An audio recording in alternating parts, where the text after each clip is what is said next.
hereby call to order the February 15th, 2023 meeting of the Ojai Planning Commission. Lucas, you had an announcement to make? I do. I just want to make the announcement here before the meeting kicks off here. I have a prepared speech. Right now I have Vice Chair Bennett, who is here virtually.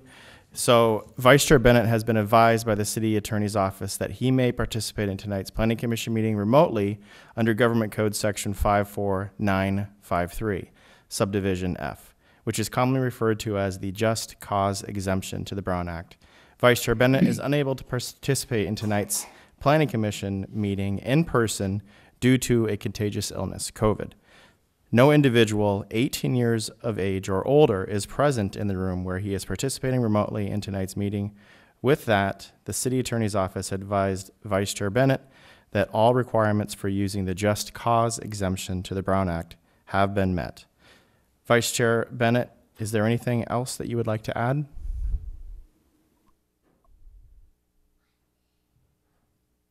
Are you muted? Must be muted. Yeah, unmute yourself, Vice Chair Bennett.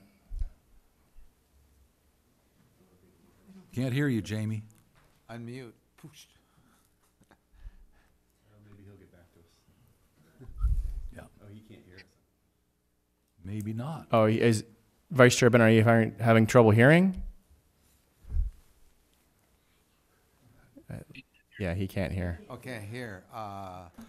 Ooh. Himself? So he needs to be able to, we can see him visually. I don't but he know also if you can hear me. There we go. I Yeah, cannot we hear you. gotcha.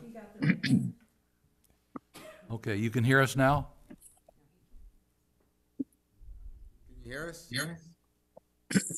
Vice Chair Bennett, can you hear us now? I can. Yes, thank you. Did you hear what I just said, or do you want me to repeat it? Would you repeat it? I didn't hear anything. Okay. Yeah. Vice Chair Bennett has been advised by the City Attorney's Office that he may participate in tonight's Planning Commission meeting remotely under Government Code Section 54953, Subdivision F, which is commonly referred to as a Just Cause Exemption to the Brown Act. Vice Chair Bennett is unable to participate in tonight's Planning Commission meeting in person due to a contagious illness, COVID. No individual 18 years of age or older is present in the room where he is participating remotely in tonight's meeting. With that, the City Attorney's Office has advised Vice Chair Bennett that all requirements for using the Just Cause exemption for the Brown Act have been met. I will ask you, Vice Chair Bennett, is there anything else you would like to add? And if you could, please confirm that there is no individual 18 years of age or older present in the room where you're currently located remotely. There's no one 18 years old or older in this room or on this floor. Okay. With that, Chair Quillisi, please proceed with the Planning Commission meeting. Very good. Who's running the electronics tonight? Sherry. Jerry. Oh, Sherry. Great, Sherry, great. Could Jerry. you call the roll, Sherry, please? Chair Quillisi. Yes, here. Vice Chair Bennett virtually. Yes, here. Commissioner Trent. Yes. Commissioner Murphy. Here. Commissioner Starkweather. Here. Thank you all. If you'll join me in the Pledge of Allegiance. Ready? Begin. I pledge allegiance to the flag of the United States of America and to the republic for which it stands, one nation, under God, indivisible, with liberty and justice for all.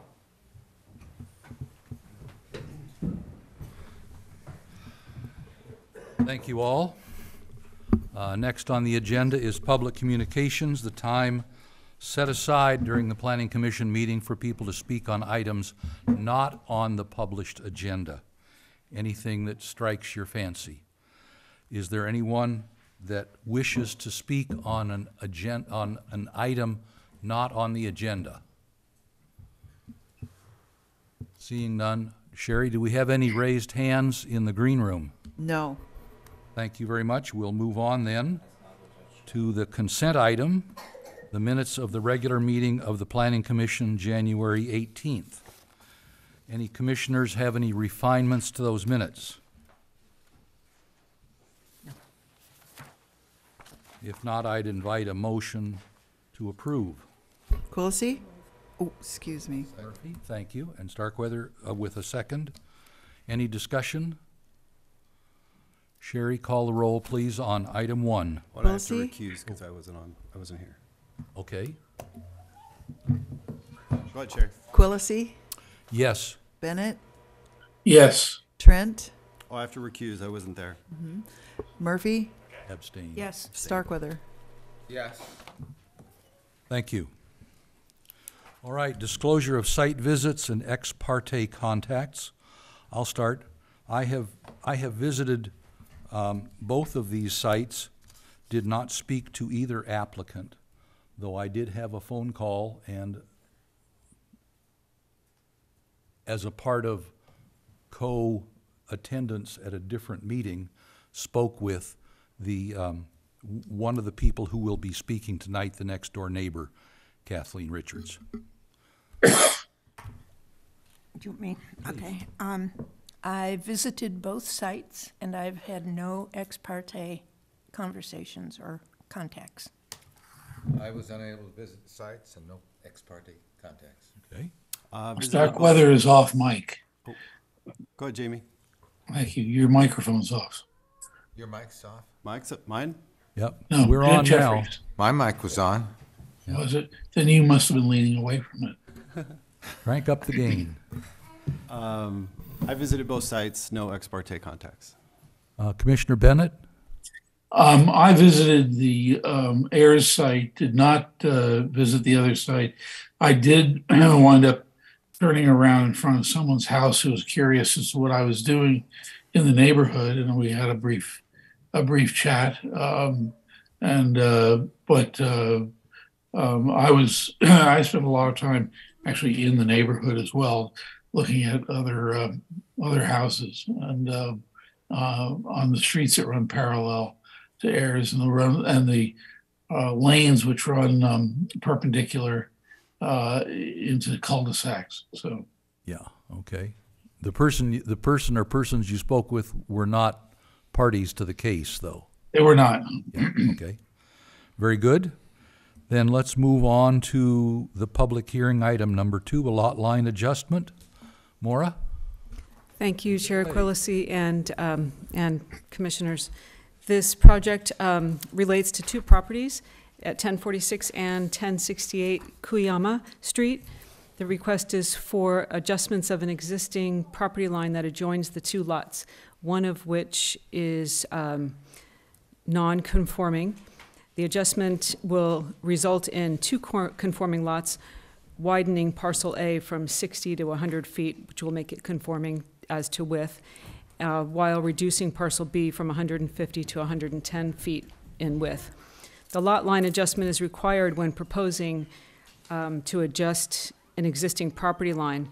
Per Ojai Municipal Code Section 10-3.11, lot line adjustments that exceed 10% increase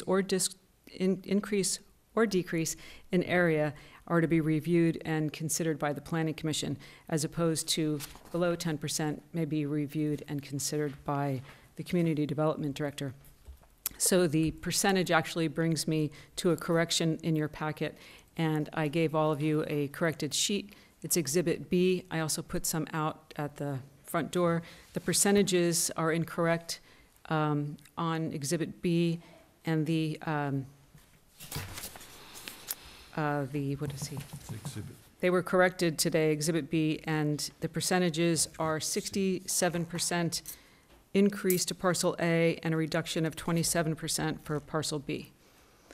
Also pursuant to Ojai Municipal Code Section 10-3.11, same section, the Planning Commission may approve a request for a lot line adjustment as long as the parcels that are resulting from this adjustment conform to the city's general plan, zoning regulations, building laws. However, if the lot line adjustment results in parcels that do not conform to the existing zoning regulations, the Planning Commission may determine to approve the application, provided that the lot line adjustment doesn't result in a greater number of residential developable parcels, nor makes an increase or more onerous an existing violation of the existing zoning regulations, none of which is here in this situation. Relating back to the existing parcels, each of them have individual access. Parcel B is developed with a single-family residence. Parcel A is vacant. The lot line adjustment will not negatively impact required building setbacks of the developed property, as you can see one of your attachments. And staff is recommending approval of the request as submitted and as corrected, subject to conditions of approval in the resolution. So if you have any questions, we should have an applicant either present or virtual. Any questions for staff? I had just one. I noticed that the attachment B, Exhibit A, legal descriptions were incorrect in terms of calling out the adjacent road. Does that have any effect on the case? It does not, and this document follows history, and the roads that are here were historically the names of the roads. And I confirmed that today okay. after your question prior to the meeting. I spoke to the surveyor, and these were the names of the roads originally, and so it follows through in all legal documents. So Kuyama used to be Matilaha Road. Yes, I see. Matilaha and sometimes Miners Road as well. Yeah, there is a Miners Road that's Okay. not attached to any of this. That's why I was curious that the name came up. Okay. But it doesn't affect anything in the case. Correct, it does not. In fact, it makes it legal because that's what's required in the legal documents. Okay. Commissioner Bennett, any question for staff? No, thank you. Okay. Then, do we have an applicant or an applicant's representative here? Whichever, or in tandem, whatever you like. Please come up, identify yourselves, and tell us what you're here for. Hello, I'm Robert Baskin. I'm the applicant, and I'm requesting the lot line adjustment. Okay?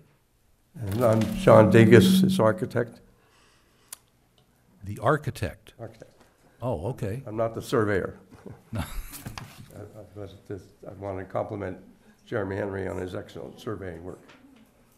I'm curious, what would an architect do when it's a lot line adjustment that's requested? Well, if it gets approved, I get to design the house for 2 lots that are vacant. Oh, okay. So in the long term, you intend to develop parcel B with another house? There's 2 vacant lots, yes, that's correct. Okay. What, 104.6 is vacant. yeah, 109 1046 is over- vacant, over- 68 has a house on it. Correct. The middle, yeah. Okay. Do you have other plans? No. Oh, okay. They'll both be as single-story, single-family dwellings. Okay. Any questions for the applicant? No. Commissioner Bennett? No, Okay. you. Thank you very much. Thank you. Thank you. Seems like a simple, straightforward ask. Staff recommends approval. Is there, I have to say, because I'm on the Ojai Valley Sanitary District Board, I had some prior knowledge of this coming because there'll be a new sewer connection. But I hadn't spoke to anyone about it. It does a typo, a small mistake in the staff report need Staff correction? report, I think, No. is a city document, but it's not a legal document to the same extent that the resolution is. Okay. That is correct. Okay. But we can note any thing that you think Yeah, needs I- correction, so it's in the record. I noted or- a couple of things. Okay. I worry more if there's something in In the whereas. Yeah, it's only in the in legal the document. whereases and stuff like that, yes. Right. But please, speak up. Oh, page 4 of 6. First staff, 4 of 6, that's in the admin report. yeah. Okay. The staff conclusion, it indicates in the last line that you are widening parcel A from 60 to 90 feet, which the 90 just needs to be changed. So noted, thank you. You're welcome.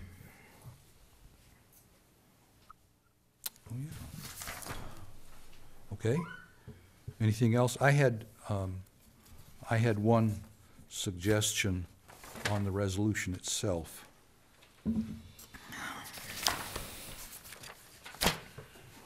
Page 2, let me see. Something on that. Well, please go ahead. It says it's page 2 of 4, the whereases. Attachment A. In the first paragraph, it says it's in an industrial zone, but elsewhere I read that it was residential, so I'm, Are you in the staff report, or I am on the second page of the whereases. Of attachment A. Attachment A. Attachment A, page 2, top paragraph.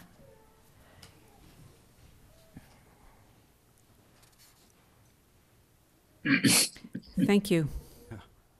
Yes, Change to residential? change to residential. Okay.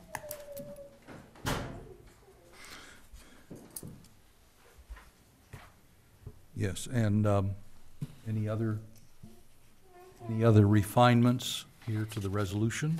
We do have another change on page 2, prior to the meeting, noted by the chair. Conditions of approval, number 3. It's a simple mistake, but it's third line, eliminate the words located at. You can just delete those.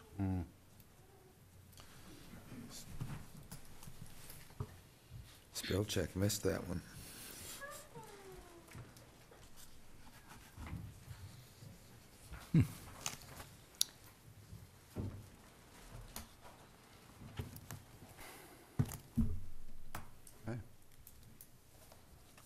Oh, I should say that we did find no one who wished to speak on this, so we'll open and close the public hearing, public comment portion, and now we'll do deliberations amongst the commissioners. Is there anything else that occurs to you? Commissioner Bennett, any thoughts? You know, were they all this easy? Indeed. We should also note if there's anybody in virtual on Zoom. Yeah, who'd I like to asked, comment. I'm sorry, I thought I asked Sherry, but Sherry, is there anyone with a raised hand? No. Okay, sorry. So we have 2 suggested corrections on page 2 of attachment A, the resolution. That is, first paragraph, change industrial to residential, and condition of approval 3, just delete the words located at on the third line.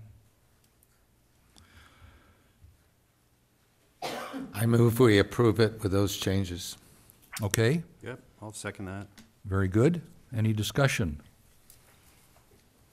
All right, Sherry, let's call the roll on item 2. Quillisi, Yes. Bennett, Yes. Trent, Yes. Murphy, Yes. Starkweather. Yes. Okay. Thank you. I think you have paper that you have to file with the county and stuff like that, but talk to Lucas and Maura. They'll keep you straight. Thank you very much. Good luck. All right. Item 3, a design review permit to remodel a residential structure at 1206 Ayers Avenue. Please go ahead. Oh, all right. What was that? Oh, I'm going to start it off here tonight before Mara jumps in here and kind of gets into the meat and potatoes.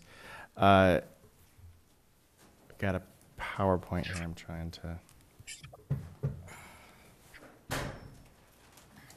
There we go. All right. Good evening, Commissioners. My name is Lucas Seibert, and for the audience here tonight, Community Development Director for the City of Ojai. The item you have before you tonight is a proposed 2-story addition and exterior modifications located at 1206 Ayers Avenue, kind of in the northeast portion of the city. What I'm going to do tonight is there's several slides that we've got here. I'm going to start with the first 2, kind of set the table for what Mara is going to go into in terms of the proposal. But I wanted to kind of just give some context to what we have before us tonight, and kind of just unpack some basic zoning information, standards, and then application and process.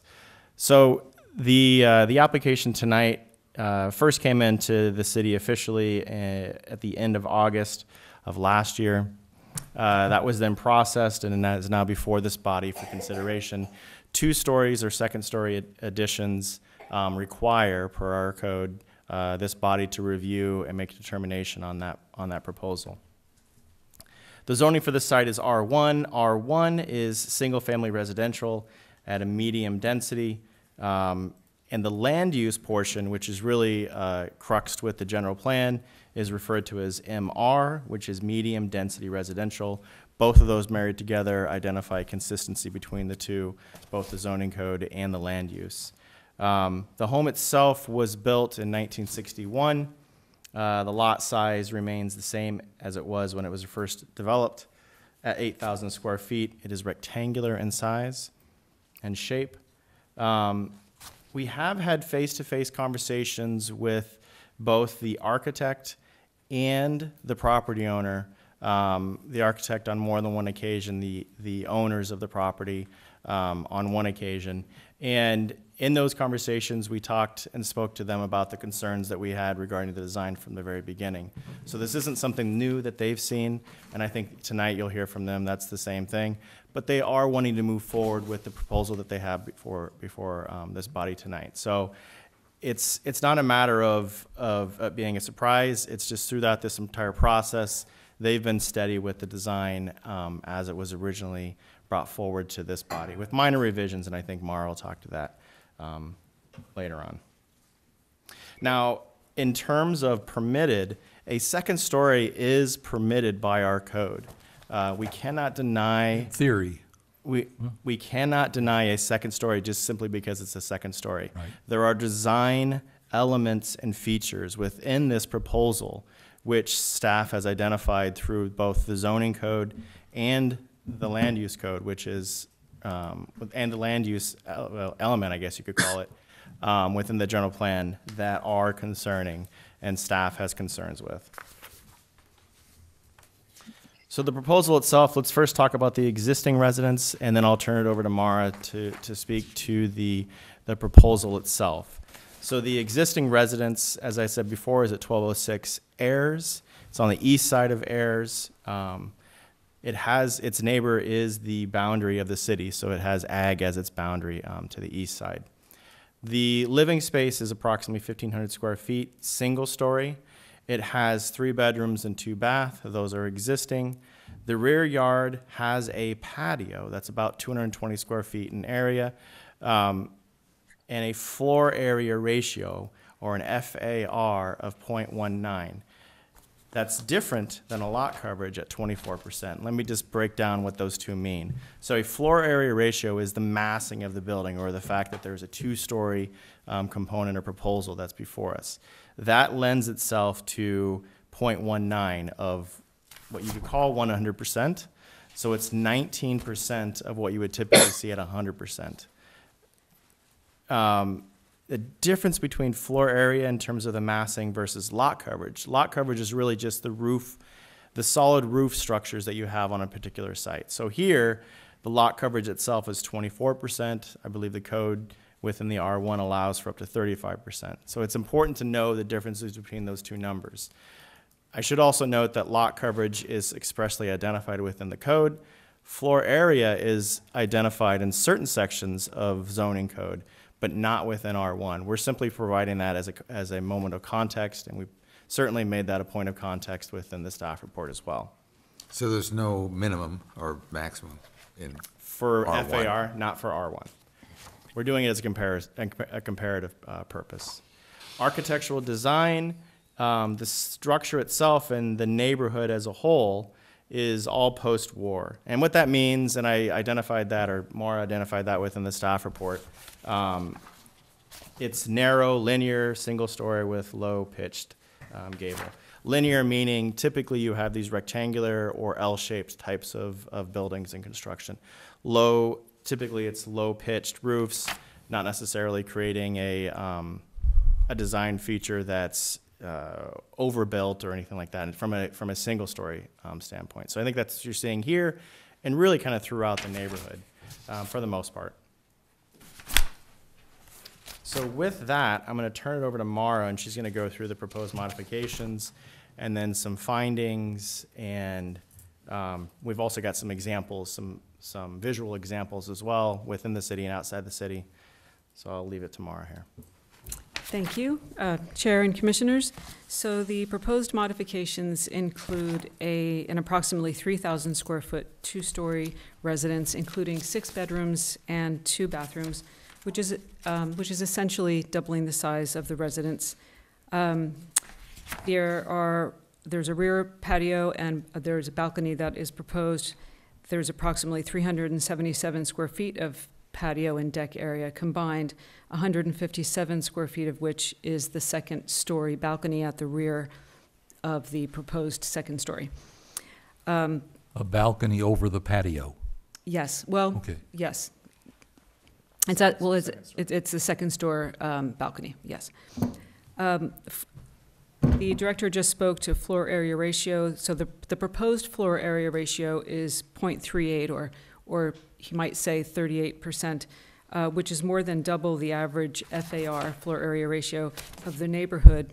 And that is shown in your staff reports on page 6. There's a chart there. The lot coverage, as the director said, is currently, I think it was 24%. The allowed lot coverage is 35%. The proposed lot coverage is 27.4%. It's only a bit larger than the existing, and that's because the house is being doubled in size by going up and not out. The architectural design is eclectic with a modern architectural design feature, and these details, or that simple detail that I just said, leads us to talk about the required findings.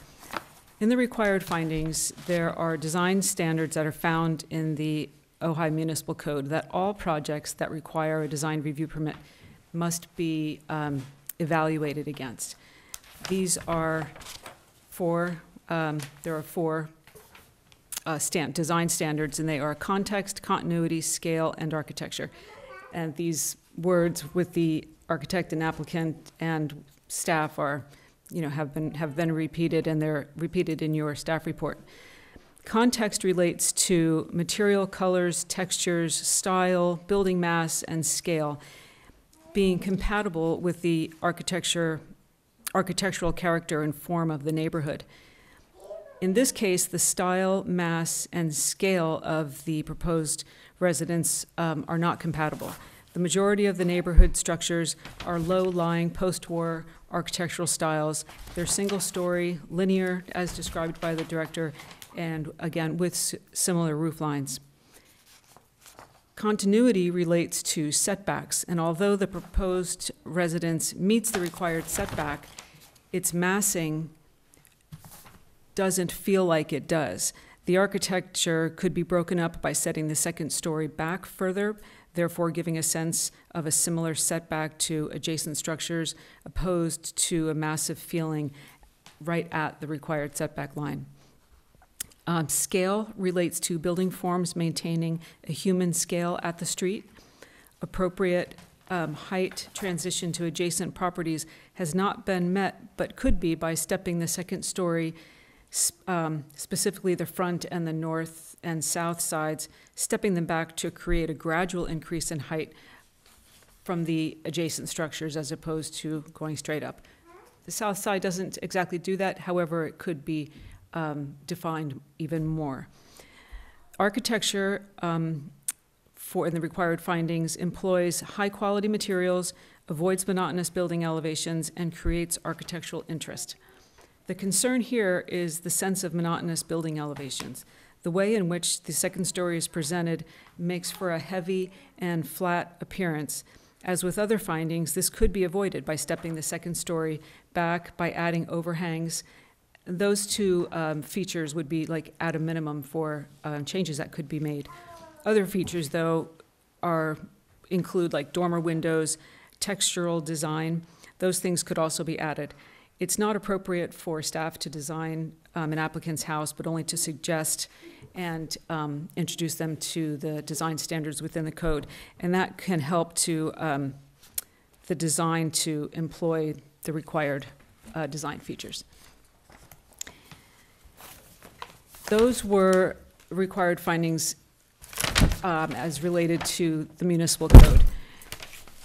Related to the general plan are character, compatibility, and small town character. From the general plan and then brought into the staff report and into the findings are land use element, land use number 2, number 5, and number 10 from the land use element of the general plan. LU2 speaks to character, and it speaks to preservation of physical components of individual neighborhoods, openness retained, and preservation of views of the hills. To preserve physical components of this neighborhood simply means complying with the design guidelines provided in the Ojai Municipal Code. We can't say it enough. Context, continuity, scale, and architecture. In doing so, as described, not only would the physical components of the neighborhood be preserved, but also so would the views of the hills, specifically for the neighbor to the south. LU5 speaks to compatibility, compatibility in intensity, compatibility in dwelling unit size, and compatibility in architectural design. As described, the proposed residence introduces a level of intensity and size not currently present in the neighborhood. Therefore, according to the general plan, the proposed project is not compatible. However, with design changes, staff has described how it could be compatible. Small town character, that's what is spoken to in LU10. Appropriate intensity or density based on compatibility with majority speaks to existing uses. Again, the general plan focuses on compatibility. The recommendation of denial is not denial of a second story. It's related to the incompatible intensity and density of the proposed project. So I'd like now to go to second story examples that are not in this neighborhood. These are just examples of single-story buildings that were turned into two-story buildings. This second-story addition is broken up with color, material, design, a generous second-story overhang, different window shapes, and the porch, which happens to be original to the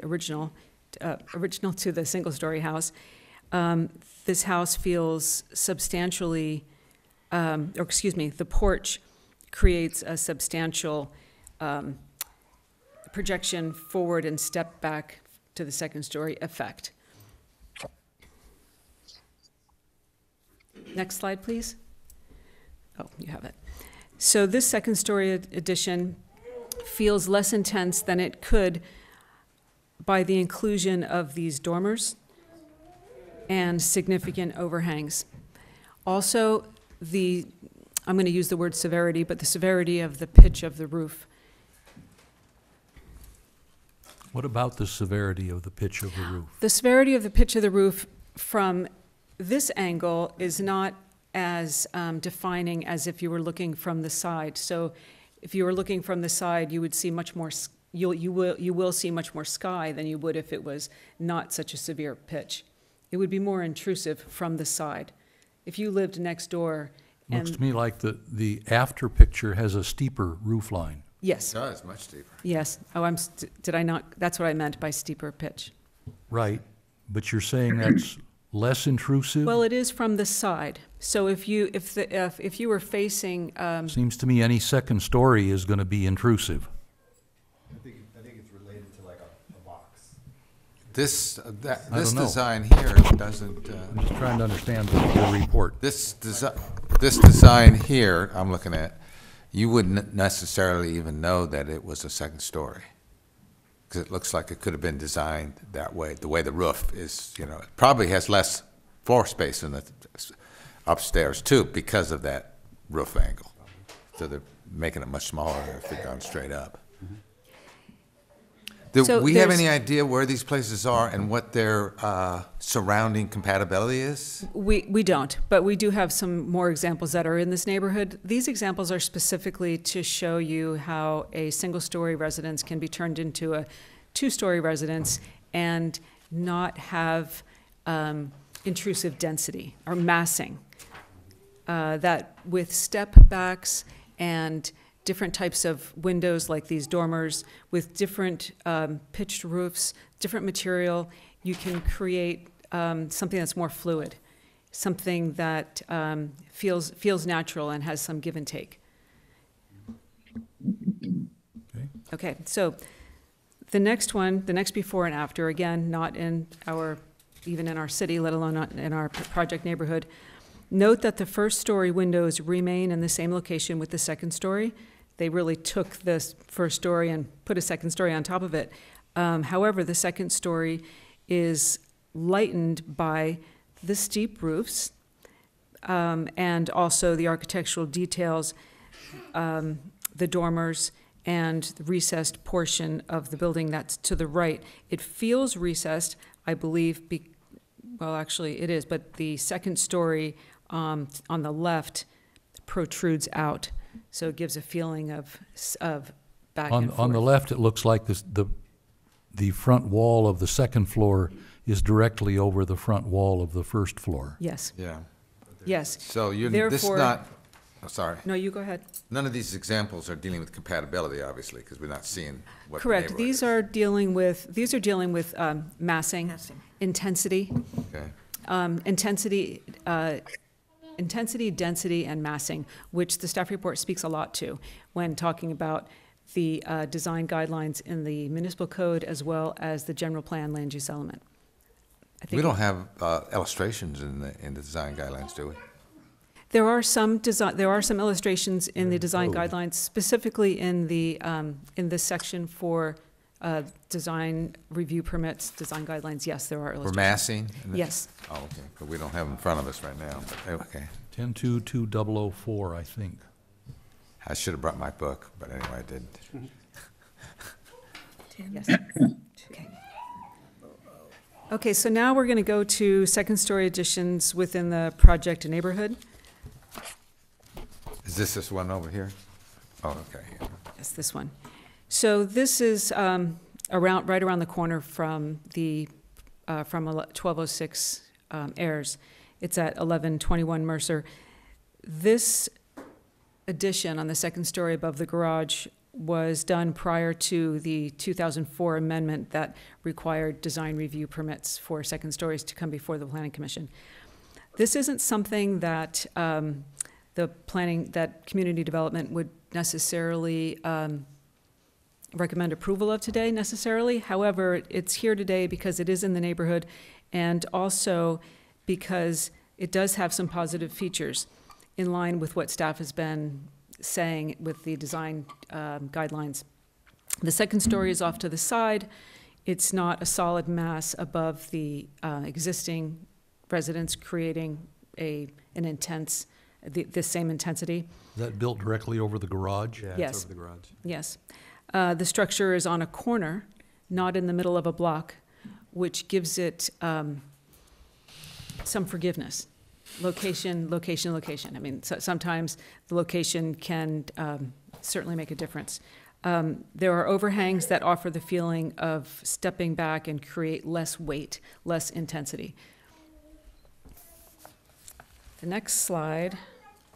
That particular one would be less intense if the overhang was actually further back, rather than looking like it's further out on the road than the built part of the building that it's on top of.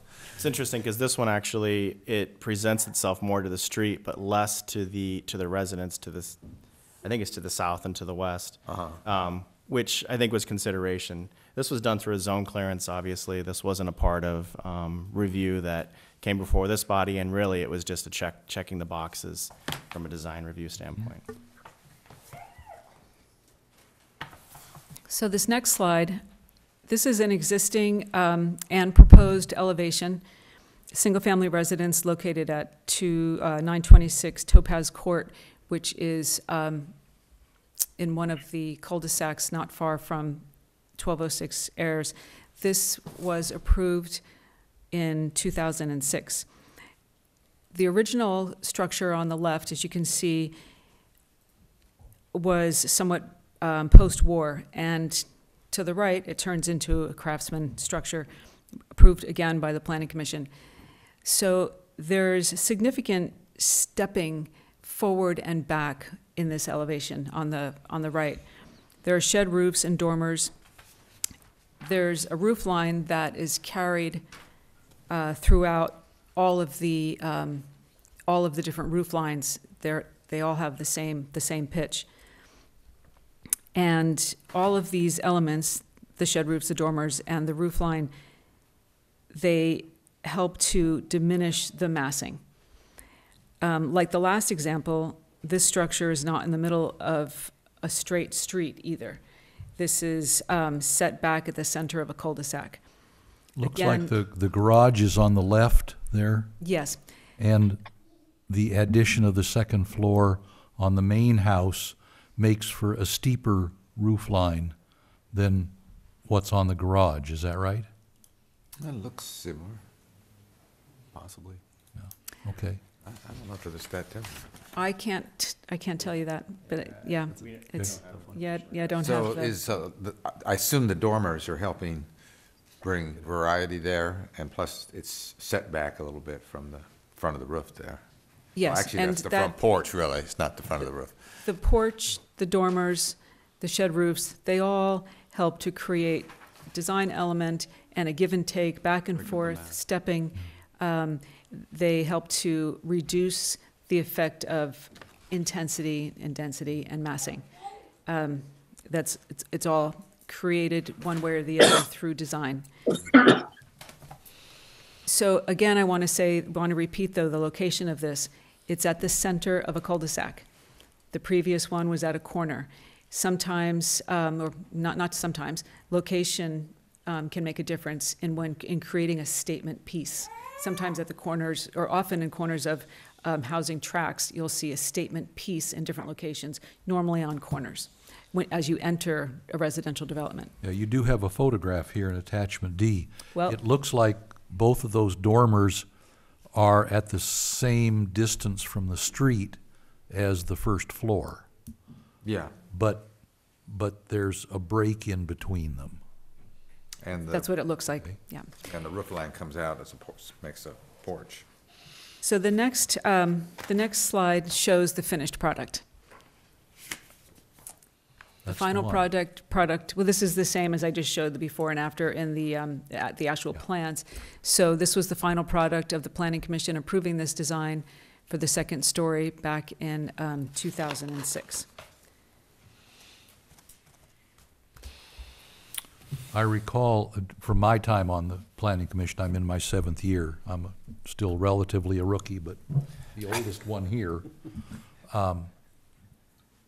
The Planning Commission approved a second-story addition on Ayers Court South and also at 601 Crestview.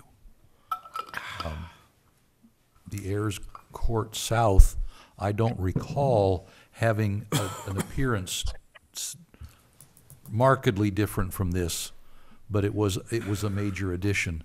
And Crestview, my recollection of it, rises, the lot was above the street, and then you had 2 stories of house above that. It was quite a massive thing. I'd like to speak to Crestview, if you don't mind. Please, so that's why we're here, to understand this whole case. Okay, so Crestview, that particular property, and it's not here in the staff report, but it was brought to my attention as a second story that was approved by the Planning Commission. And so I went to look at it in its finished product, not what it looked like originally, but in its finished product, the second story is stepped in on the sides and in the front. It's not the same size as the first story.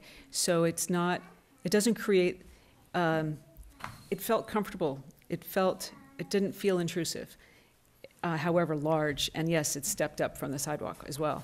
And there was a pretty relatively significant roof line below the second story.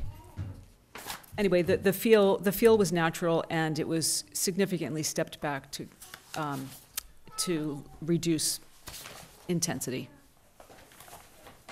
So are you saying that part of looking naturally, because I'm looking at all these, whether or not you could tell, seeing it at the end product, it looked like it had put a second story, or it could have been that way to begin with? That's what some of these look like. You wouldn't know that they were added onto, that they could have been that way Well, to start with. I used that word, and maybe it was probably, the reason I want to kind of retract the word now is because it's really not part of the design guidelines. Never does it speak to whether or not it looks natural, but it does speak to design, and it speaks Well, that could go to compatibility. Compatibility, intensity, density, consistency, right. And my main purpose for wanting to talk about Crestview is because it did not feel massive to me. It didn't feel intense. It felt subtle in the way it was stepped back and therefore not intrusive in the neighborhood. Yeah, there's a house on Eucalyptus. I don't know when it was built. I think it was before there was the Planning Commission review on second stories. But it doesn't fit with the neighborhood at all. And it's just straight up massive two-story. Oh, Eucalyptus at Lyon? Yeah. Yeah. Yeah. That was part of what spurred a change to the gotcha. code. Okay, I got That you. made second story work requiring a public hearing. Right. So there's an example of one that's missed the mark. More examples, they're not first stories going into second stories, but more second story or two-story examples of houses that have some give and take with stepping back and different roof lines are included in your packet. Actually, they are included in attachment E, which was submitted by the applicant. There are 2 pages of two-story residences, most of which are an example of the same words that I've been hounding here, with context, continuity, architecture, lack of intensity, lack of density, good compatibility, and so there are more examples here for you. So these are ones that were added onto, or were they original? I don't know if they were originally built like that or if they're additions. I see. If they were additions, they were made additions prior to the code requiring that second-story additions come before the Planning Commission, or second-story Which is residences roughly to 20 begin, years ago. original second-story residences. Yeah, I did notice that out of all these examples, there's 5 of them sit back, and then 8 of them are right above the garage. So, and then there's like one of them that's right above the porch that has that pitched roof, and the other one I couldn't tell. And they have, some of them have dormers and overhangs and just different elements that give them some give and take. When I say give and take, I mean kind of stepping back and stepping forward. Yeah. Undulation. This one looks like a box. Lucas. Okay, any questions for staff? Commissioner Bennett, I have no questions and an observation. This 926 Topaz, as you drive around that neighborhood, sits right at the end of the cul-de-sac. And because of the articulation of the front, with things like the dormers and then the sort of shed roof off the front of the house, covering the front of one of the rooms, is really a signature house in there. And I think, if anything, because it's not too dense, and is not all sitting right on the lot line or sitting at a short setback, I think enhances the whole neighborhood because of that. Had it been a sort of a slab front or a less thoughtful front, it wouldn't do that. But if you drive around and on Ayers, I don't know whether Mara you wrote it or Lucas wrote it, but or actually it could have been in one of the letters. when you turn the corner on Ayers, and head up that block of Ayers, that dead ends into a piece of property that is contextualized by the mountain. You're on a very special street, and it is a neighborhood, and it has a consistency with only one or two elements that are outliers, and that can happen, over time. I don't know how they occurred, but I don't think they are additive to the neighborhood. That's because they break the sense of a village that was created among a group of people who were all sort of moving in at the same time and into a tract, into houses that were quite similar. And there's this, I mean, not all development needs to be done that way, but there's a certain comfort to that as you drive up that hill. And I agree that it doesn't necessarily have to be single. Double story, but I do have one question of staff, and that is, and I don't know whether Maura can answer this or not, but could you achieve on these houses on Ayers in that block, the 1200 block, could you achieve the result that the owner is trying to achieve, but with a different design, with different windows and setbacks and roof pitches and things like that? Could you get them what they're looking for, which is a 6-bedroom, it's a 6-bedroom, 6-bath house? I can't remember how many baths there are, but in the new design. But could you achieve that for the owners? Well, thank you. It's not appropriate for staff to achieve that for the owners, but we do believe that through following the design guidelines, that the architect could achieve that. And then, of course, it gets brought to the Planning Commission, and it's your ultimate, it's the Planning Commission. No, I didn't mean that you should design it, but that there's sufficient space on the property, because I realize that it's a tight configuration. There's a swale or ditch in the back, agricultural ditch in the back, which runs all the way on the east side of that property, and it makes it a real challenge to build on, because it's a narrow lot. It's not a very deep lot. I think the simple answer is yes. Okay, thank you, Vice Chair Benefit. Thank you. Related to that, because you were describing Did some we of get the. an answer to his question? Yes, I just answered it, yes. yes. I want to clarify that, though. On page 15 in, I don't know what exhibit this is, it's the architect's exhibit. Computer-generated views. Yeah, so you can sort of see the design from the roof. And you gave suggestions that, or things that could be different. I'm trying to imagine what you're talking about by just looking at these designs.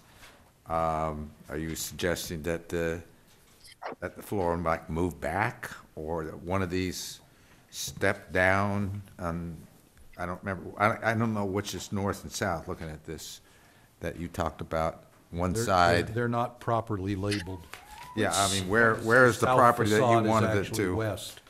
to have it lower so that they get a West better facade. sight This is the line? street. I'm sorry, so I think you're talking about attachment E, the bottom right-hand corner? This thing here, A2B. the pictures. Okay. Yeah, A2B. Yeah. On your, Attachment E, okay, yeah. so while we're looking at this document, oh yes, A2B is south, let's see, there But I'm was not some. asking you to design it, but just what a sense of Right, so I what want to we're just. talking about here. First, I just want to say that A2B, and this came up by one of the neighbors, that this is not the south elevation. It's incorrect. It's actually the west West and then elevation. southwest. And southwest. So now, okay, so now that we have that set.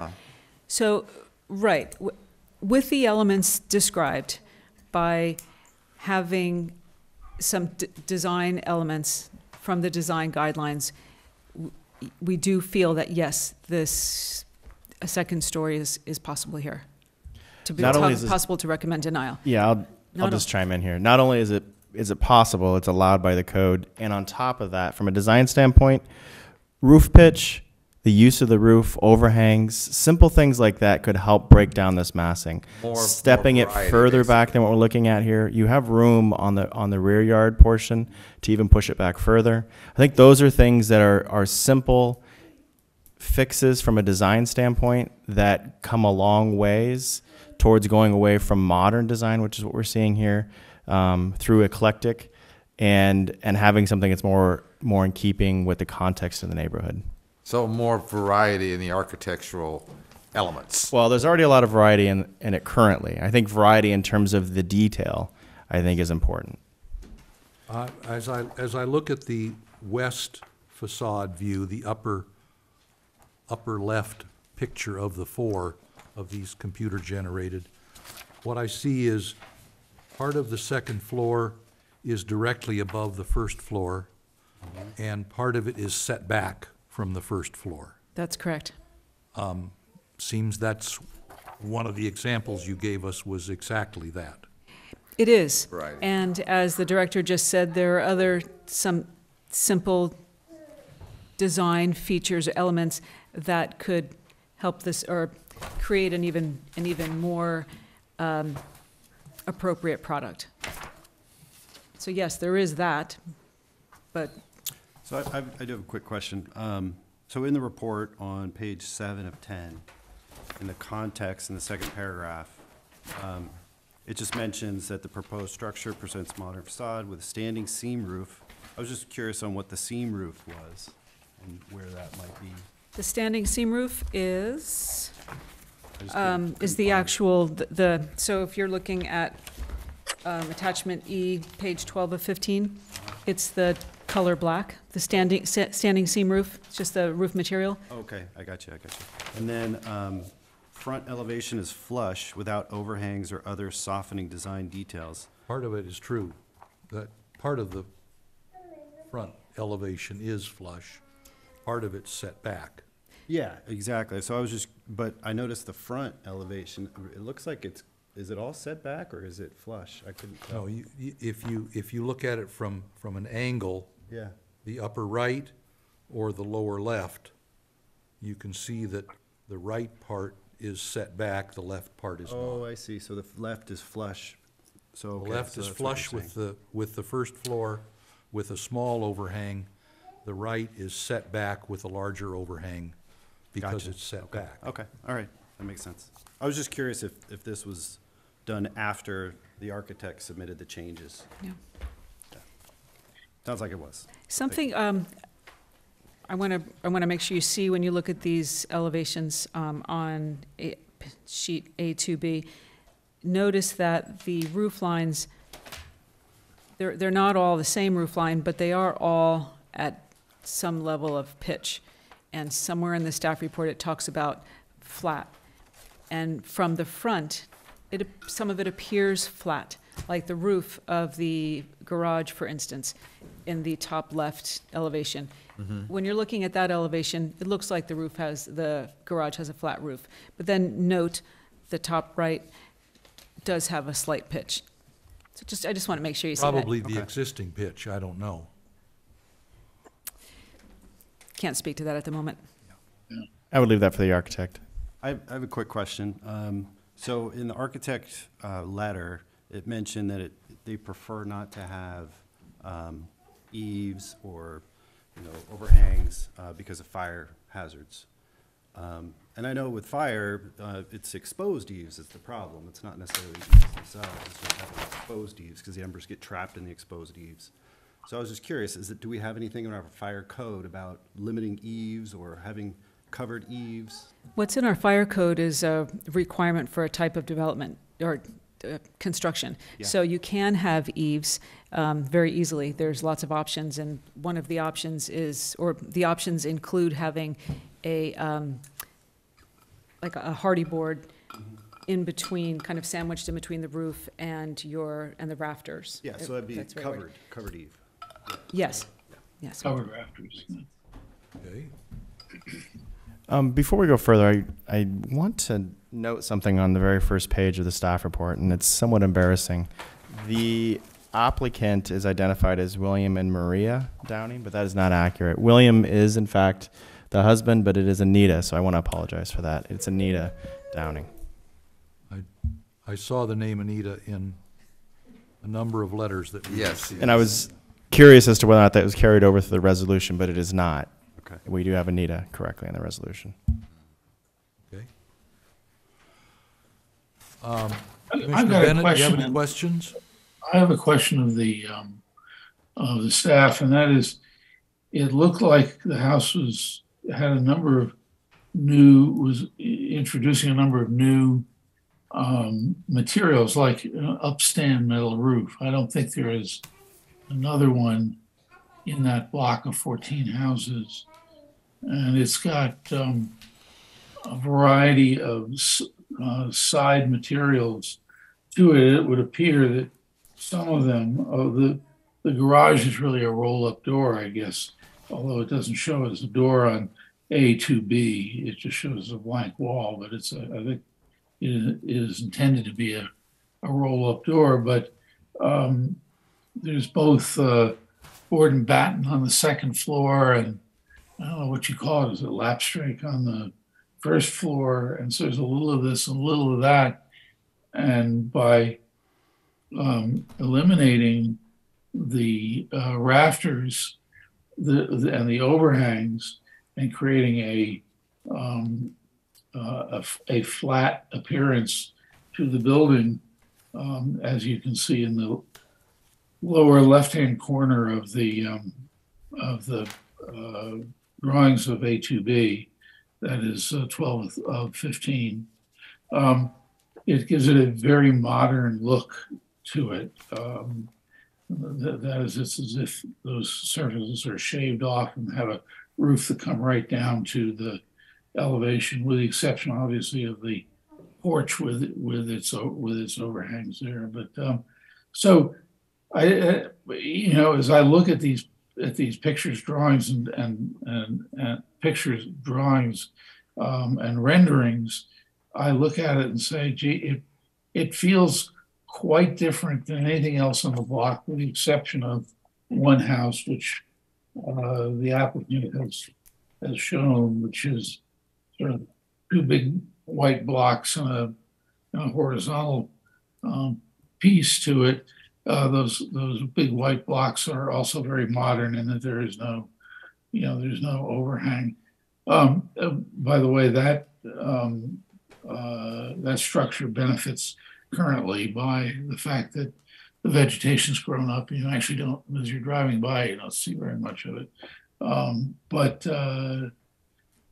Anyway, I just, that is the non sequitur in the neighborhood, is that white building with the two big white blocks. This would become, I believe, a non sequitur, and we'll leave it to discussion as to whether that's good or bad. Yeah, we should be clarifying right now, not deliberating, of course. That's what I said. I so we can deliberate that. I just want to point out that it would appear to be a non sequitur to the materials in the other buildings in the neighborhood. Okay. One more quick question for staff. Did you guys happen to look at 902 Mercer?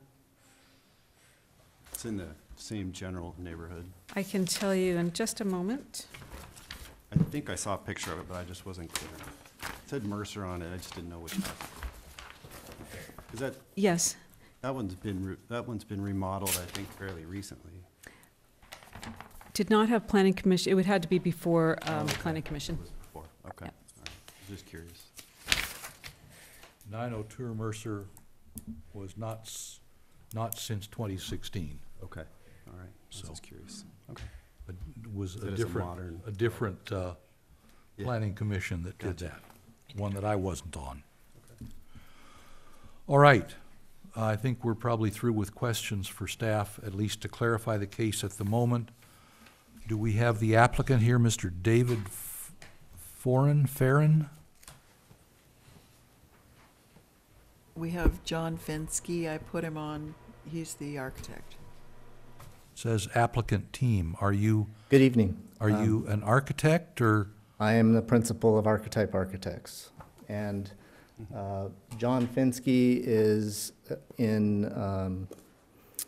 he's away helping. Yes, hello. He was the designer. Presence is not required. So he would like to make I see. Yeah. Okay. the presentation Yeah. on the architecture, but I would request of the commission to allow the owners to make a couple of statements before we start that, if that's okay with you. Sure. Applicants and owners are all of one group here, and we'd like to hear from all of them. So is it Mr. Fensky you're going to speak to us first, or someone else? So my name is William Downey, and I'm the owner. Okay. I and my wife. And I won't take much of your time. I just want to speak to our familial philosophy, if you will. In 1971, my parents moved to Ojai, and that was the first time I got exposed to this community and was naturally quite impressed. And last year, I celebrated my 50th year as a priest in the Liberal Catholic Church, which in this community is at 1502 East Ojai Avenue.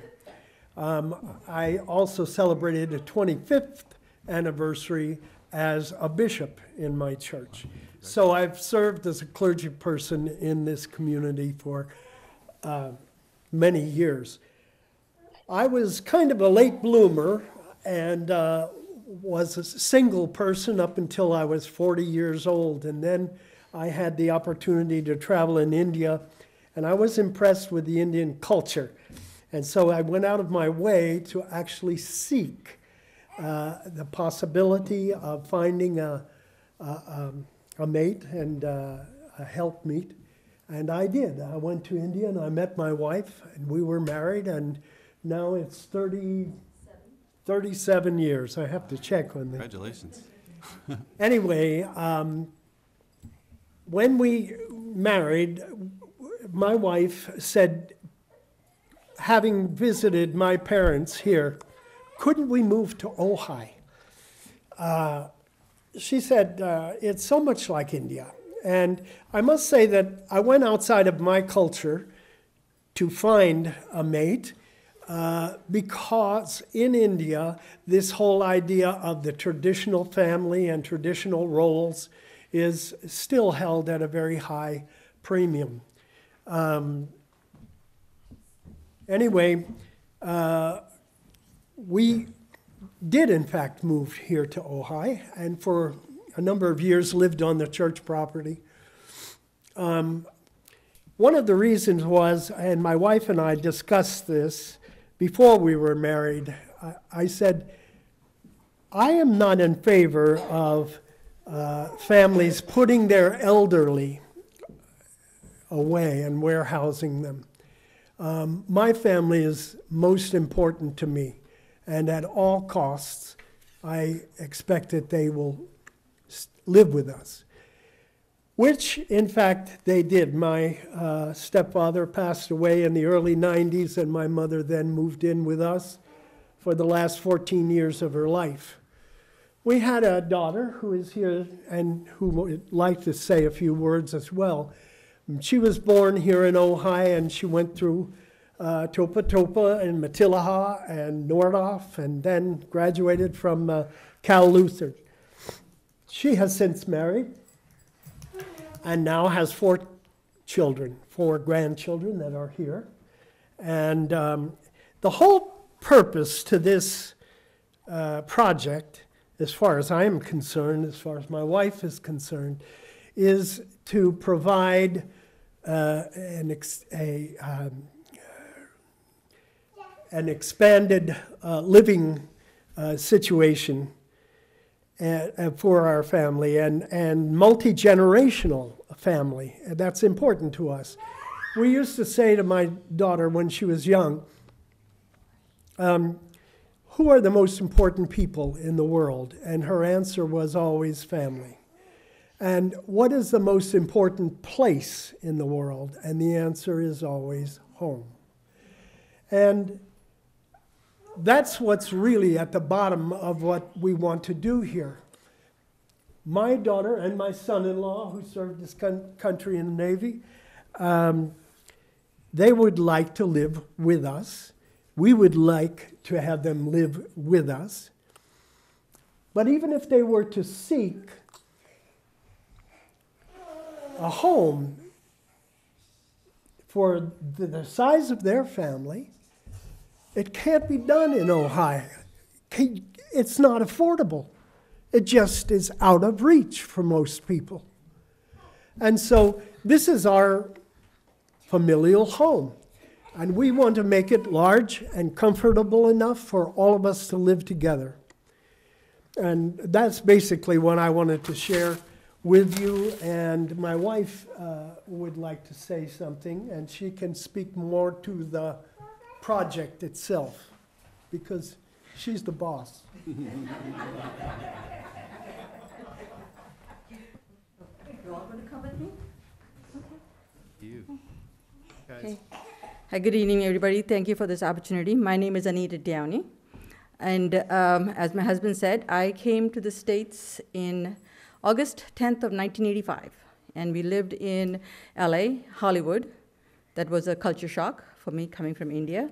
And we lived there for 5 months, but we would come to visit my in-laws, mom and dad, every weekend. We would come on a Friday and go home on a Sunday. And the first time my husband brought me to Ojai, as soon as and people who have experienced this and who live in Ojai will relate to this, as soon as we hit the Ojai city limits, this feeling of peace and calmness just came over me. And I looked at my husband and I said, I feel different, you know? And he said, yep. He said, that's the beauty of Ojai, and that's the spirit of Ojai. And after we had lived and we would come back and forth, I looked at my husband and said, why don't we, why are you still living in Los Angeles? Well, he said, because I work there, honey, And so after we did this for 5 months, he asked me if I would like to move to Ojai, and my answer was very quick, yes. And we moved here February 1st of 1986. We lived in rentals for a few years. Our daughter was born in a rental. I've known Dale for 37 years. She's seen our daughter being born because we were neighbors at that time. And then we took care of mom and dad. And when dad passed away, he left mom well off. And mom blessed us with down payment for a house. And we looked for a home for almost a year. And we wanted to stay in the Ojai School District. My husband had 2 things. He said, we both had to. Sydney, let her have it, please. Thank you. And we needed the view of the mountains, the Topa Mountains, and we had to stay in the Ojai School District. Those were our 2 things. And so we would find a home that we loved but did not like the neighborhood, not the home, liked the home and the neighborhood, but it was too expensive. We could not afford it because my husband was very firm. He said, we have a budget of $1,000 a month that will cover mortgage, property tax, and insurance. And that's what we did. And this house came on the market. It had been on the market for a year, for just 1 week. And we had friends who were looking at homes at the same time. And they said, well, we just saw this house, but the yard is too small for us, so you go look at it. So we said, okay. So we called our agent. Okay.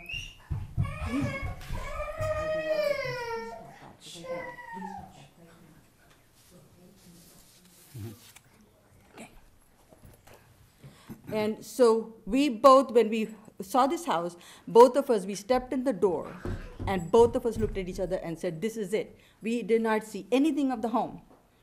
And it became our house, and we've lived there 30 years.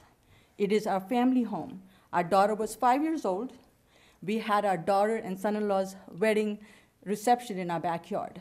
It was beautiful, and our daughter and son-in-law worked really, really hard as young kids and bought a house in Oakview. They saved and they bought this beautiful, cute little starter home. They put a lot of money into that and they fixed it up. Our son-in-law bought a franchise, Matco Tools, and unfortunately, it got stolen from a secured yard. His truck got stolen with all the tools, and he was very discouraged, you know?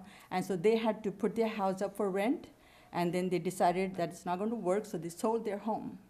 And now they're living in like a 700 square foot house, 6 people living in one. And so in 2021, I was just sitting and I had this thought, and I spoke to my husband. I said, what do you think about us adding a second story so the kids can move in with us? And his was a quick answer, yes. And so we spoke to the kids because we wanted to know what they wanted to do, if they would be okay with that. And their faces lit up. And they said, yes, would you do that for us? I said, absolutely, because this is your home when we are no longer here. This is a beautiful neighborhood. We have the most wonderful neighbors. We really do. It is a big family. During the Thomas fire, we all took care of each other, you know, everything. And so they said yes, and they wanted to know, how is that going to be possible? I said, we'll make it work.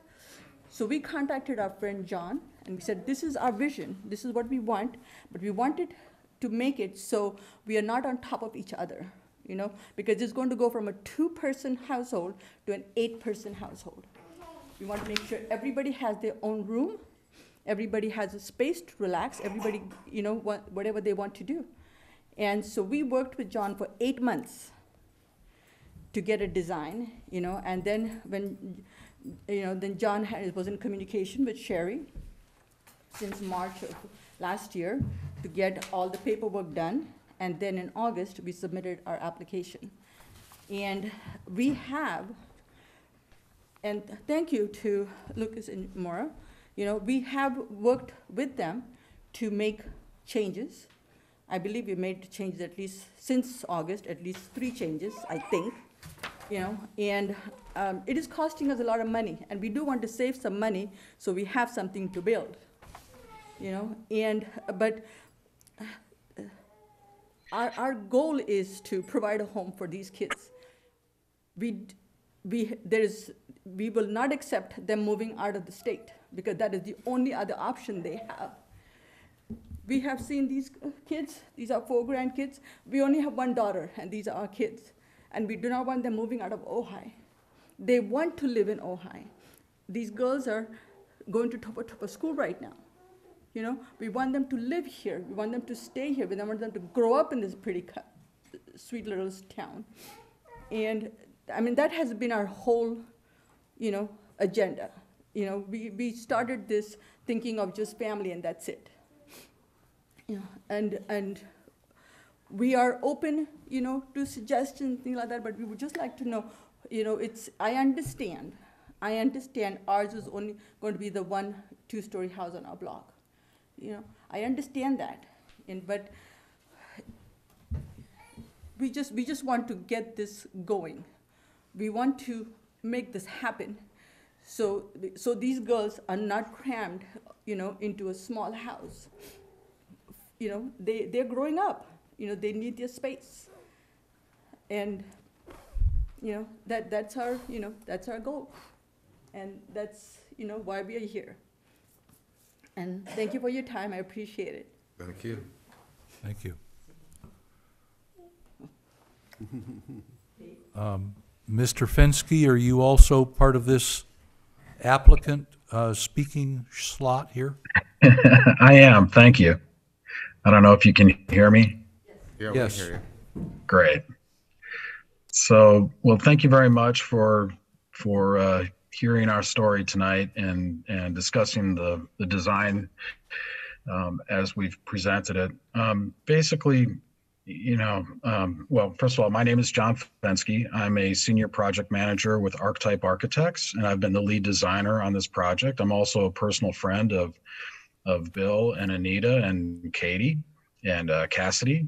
And my wife is also from India, and we understand what extended families do for each other. And so when they came to me and said, hey, we want to have a 3-generation home, what can we do? And so after several meetings, we didn't want to necessarily increase the footprint of the existing home. I think if you look at sheet A1 of ours, I believe it's, let's see here, I don't know if you can see it.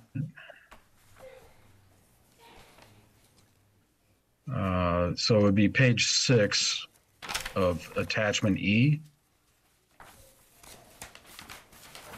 That's the existing footprint of the home. I don't know if you can see that or not. Yep, Yep. it's it. Okay, great. And so essentially what you see is there's a bedroom wing on the left side or the north side of the building, and then living spaces in the kind of the central part of the home, and then the garage at the south end of the building. And I would also like for you to note that the existing footprint of the home is not a linear type of footprint like most ranch homes. The original home probably was basically a box with a box for the garage attached to the end. There was one addition previously on this house on the east side where in this drawing it's the office and family room. And so that actually kind of changed the orientation of that part of the home 90 degrees. So at any rate, if we look at the next sheet, we can see that the proposed plan is essentially the same footprint. And our goal is to preserve outdoor space for the kids to be able to play in the backyard.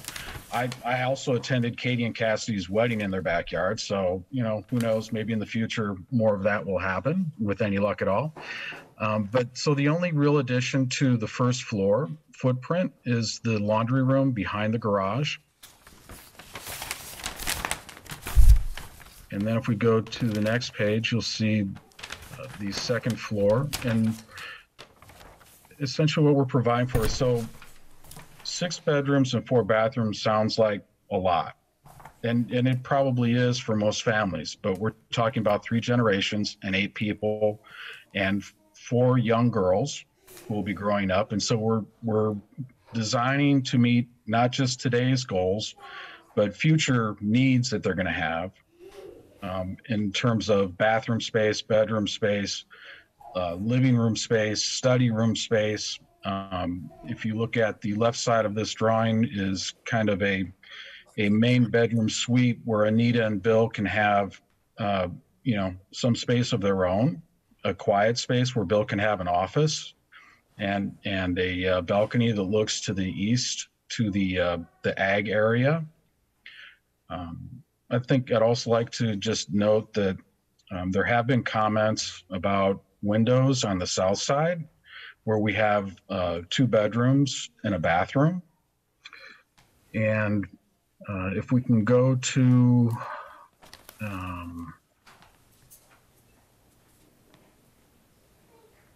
sheet A3.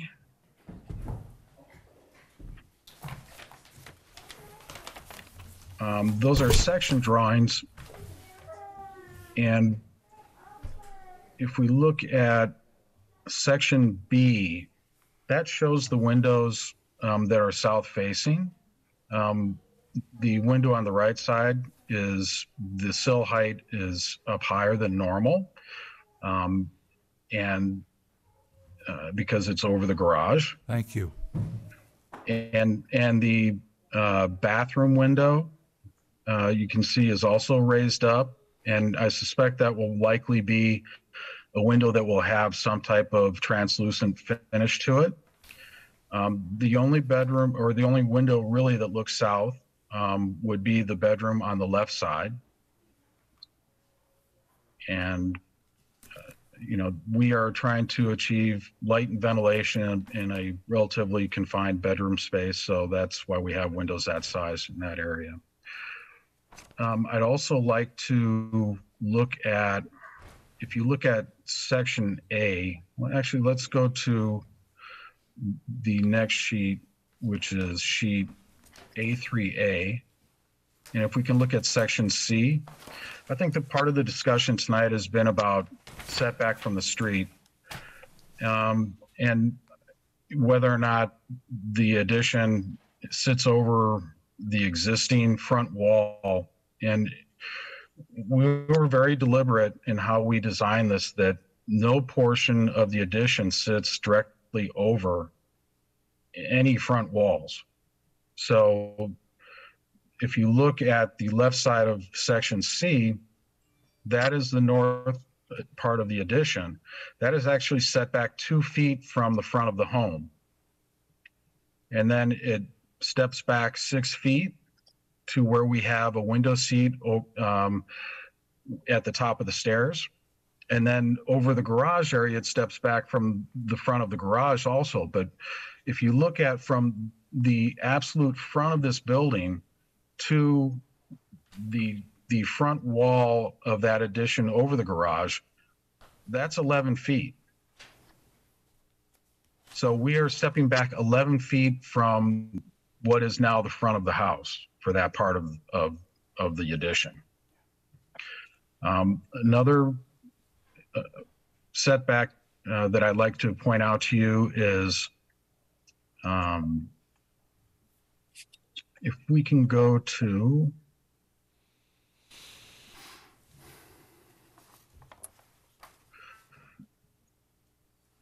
if we can go back again to sheet A1B.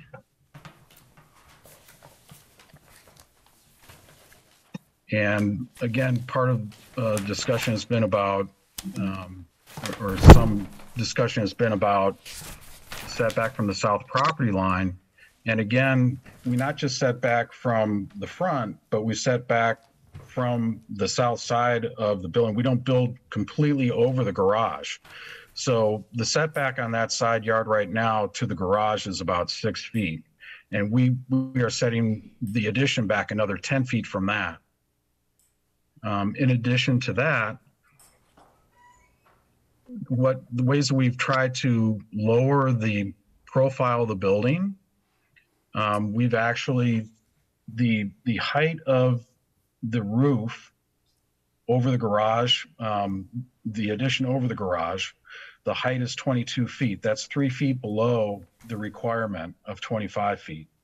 So we lowered the plate height of the walls to 7 feet 6, and then lowered the pitch of the roof so that the top of the ridge is at 22 feet.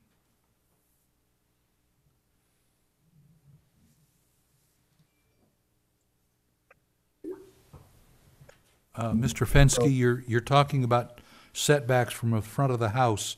I'm looking at page A1B right now.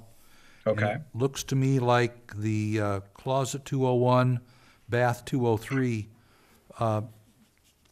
front wall of those two is the same as the front wall of bedrooms 101 and 102 on the prior page A1A. No, it's set back 2 feet from there. Set back 2 feet, okay. Yeah, so if you look at the grid lines, if you look at grid line number 6. Yes. And then if you look at grid line number 5, that's a setback. Grid line 6 is the front wall. Oh, okay, so that's 2 feet. Oh, I got you. Grid line 5 You're saying the first floor front wall is grid line 6? Correct. Second floor front wall is grid line 5? Correct. Okay. So we've stepped back that part of the addition also 2 feet. Okay, yeah. And then we've created basically a porch cover, front porch cover that extends down the length of the building. And I think that if we look at, probably the elevations might be best for that. Yeah, A2. bird's eye view? Yeah, I'm having trouble here with my computer. 1 second, please.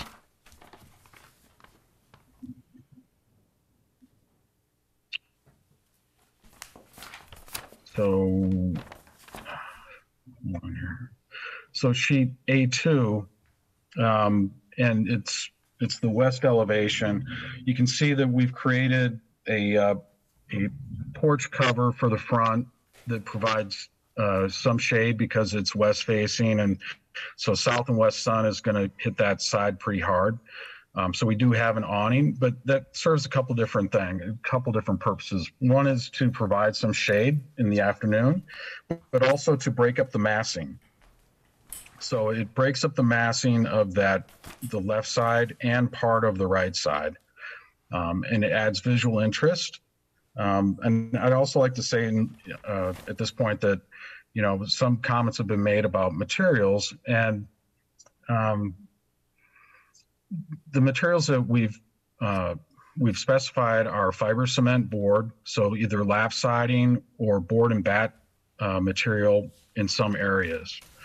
But it's all fiber cement. We're not using any stucco or anything like that. And the roofing material being metal was, we're trying to be as sustainable as possible. So building within existing footprint is one method of being sustainable. Another way is using materials that are sustainable, and metal is more sustainable than using an asphalt shingle or a composite shingle, which at some point in its life is going to end up going back to a landfill versus a metal roof, which is going to get recycled. And so we're trying to think long term about this. This is a forever home for not one generation, but 3 generations. A quick question on that front porch. How far out does that come from the wall? It looks pretty small. 2 feet. So on the left side, because of the undulation of the building is not a straight line or a continuous box. So that depth of that is going to be varied across. So you can kind of see by the shadow line at the west elevation, the shadow line kind of tells you a distance from that wall, from each of the walls. Yeah, I'm just looking at A2A, the south and the north, looking at that front porch, and it looks like, right. Is that about a foot that it comes out? I believe it's 16 inches or 18 inches from the bedrooms on the left side, yeah. Okay. So A1A, it looks to me like we said grid line 6 was the front. That's the roof. I was talking about the porch. Right, okay. But the porch, the actual eave is that dotted line closer That's to correct. the bottom of the page than grid line 6. Yeah. And that is what extends all the way over. Right. I would That's guess correct. He said it's 18 inches. 3.5 to 4 feet. Oh, from here, but I was talking. Yeah, from the wall, it's 3.5 to 4, and over here it's 2. 18 inches. 18 inches, okay. Right.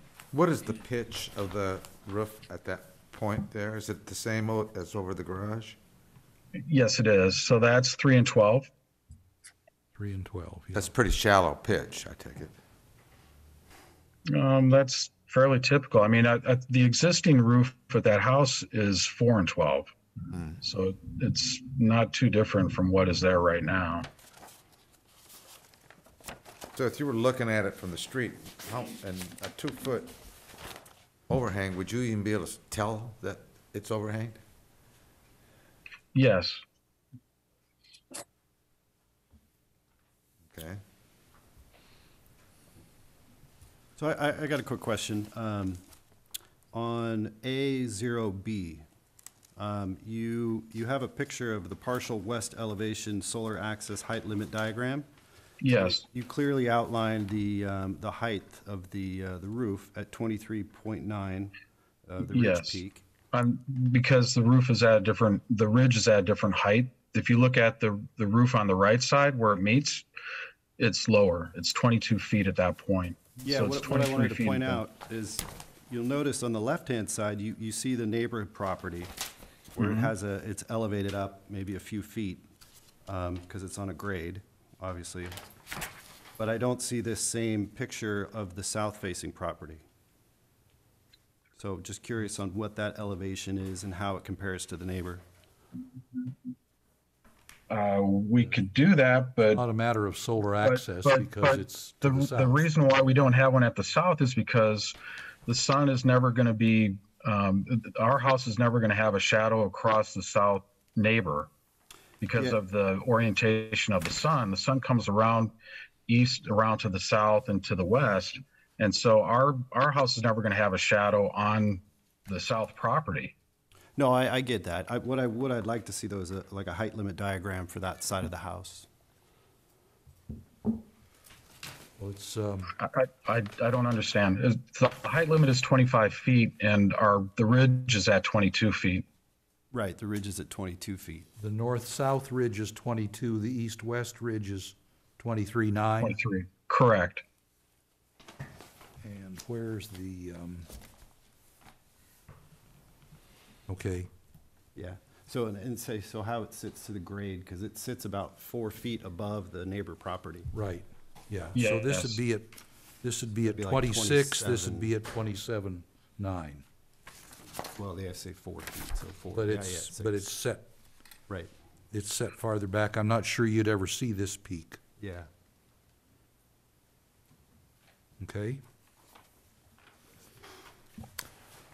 You heard the planning staff's critique of this and what they thought changed. What's your response to that, and could you make any additional changes in your design that would more likely meet what they're requesting? I think that, you know, we appreciate staff's comments and concerns. We feel that we've done a lot.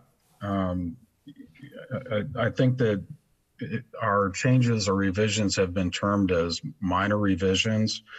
And they're minor revisions, I guess, maybe looking at it on the surface. But we've made major revisions. Anytime you're changing a roof, the original version of this did have flat roofs or very low pitched roofs. And now we're talking about framing pitched roofs in areas that they didn't exist before. And we have added some overhangs in some areas. We've added to the front porch area, posts and things like that, different elements, design elements and details to try to get to a point where we satisfy what staff has been asking for. The original ranch house does not have a lot of detail or architectural distinction to it. We're adding more detail to this house than it's ever had. And we appreciate where staff is coming from, but we think we've done a lot to meet the requirements, both in terms of how it fits on a site and how it fits in relationship to neighbors, but also aesthetically.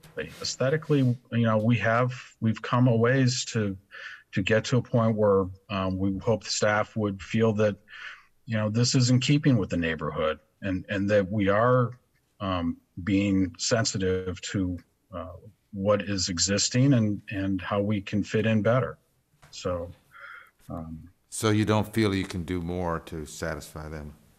Well, no, that's not what I'm saying. But I'm just saying that I think we've come a long ways, and I think that some of the comments regarding, you know, like zero eve conditions in some areas, I just don't agree that that's something that is modern. That's not contemporary. Buildings back in the 18th century, the 17th century had zero eaves. So can we say that those traditional buildings are modern? And so I just don't understand some of the kind of labeling of things. We don't design to labels. We're designing to what the needs of a family are, and for their future needs. So did you consider your design modern? No. Okay. If anything, this is probably an updated farm vernacular. Okay. So, Because modern usually has a lot of glass. John, in your opinion, you mentioned that you're taking an existing ranch-style home, which all those homes in that neighborhood are ranch-style, and you're turning it into like a barn style, or what would you? I mean, we see this a lot now where it's because of the finishes and because of the form, some people term it as an updated farm vernacular. And because we have pitched roofs, we have board and batten in some areas, that seems to lend itself to that label. Got it. Okay. You have, I used to have board and batten on part of my house before I remodeled, but I take it that's the areas where you show very, very light vertical lines on the wall. Right. Where it's horizontal lines, I'd call that clapboard, but. Siding? Yes. Is this all, is any of this wood? I heard the term, or I read the term hardy siding. Is that, correct? Is that a concrete slab?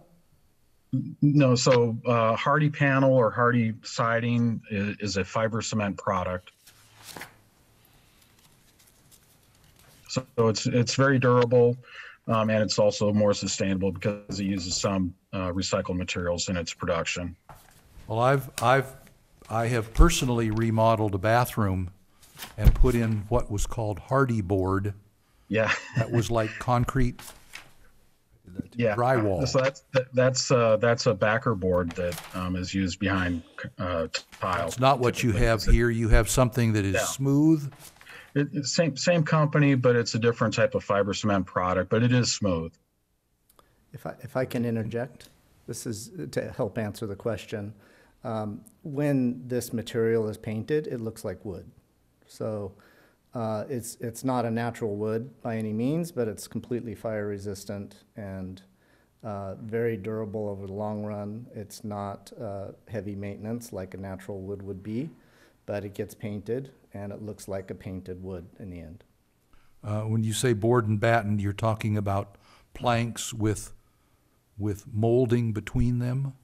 Yeah, authentic board and batten is about 12 inches wide with battens covering the joints. Right. This is a 4 by 8, 9, or 10 foot sheet, and you still put the battens over it, but not necessarily at a closer spacing that you would have in the old days. So you have battens every 4 feet? We have battens every 2 feet on this. That's pretty typical. It's kind of hard to tell from some of the drawings. So but it's a traditional. It's definitely a very old method of cladding a building. Also, the shiplap siding, same thing. Horizontal siding. Oh. You know, you build houses with it. You build ships with it. Okay, so that's actually been okay. Yeah, my clapboard or my board and batten was all redwood, but it did have to be painted periodically. I presume this will also have to be painted periodically. It gets painted. It's also available in a pre-finished, which lasts much longer than site painted. But we've yet to determine if we can do that. Okay. This is the color and the material. Little material board here. Yeah, that's the finish. Now this siding color, this is for the shiplap, you called it? Yeah, it actually horizontal pieces. It comes in different textures. Are they overlapping so that there's some texture to the wall? Yes.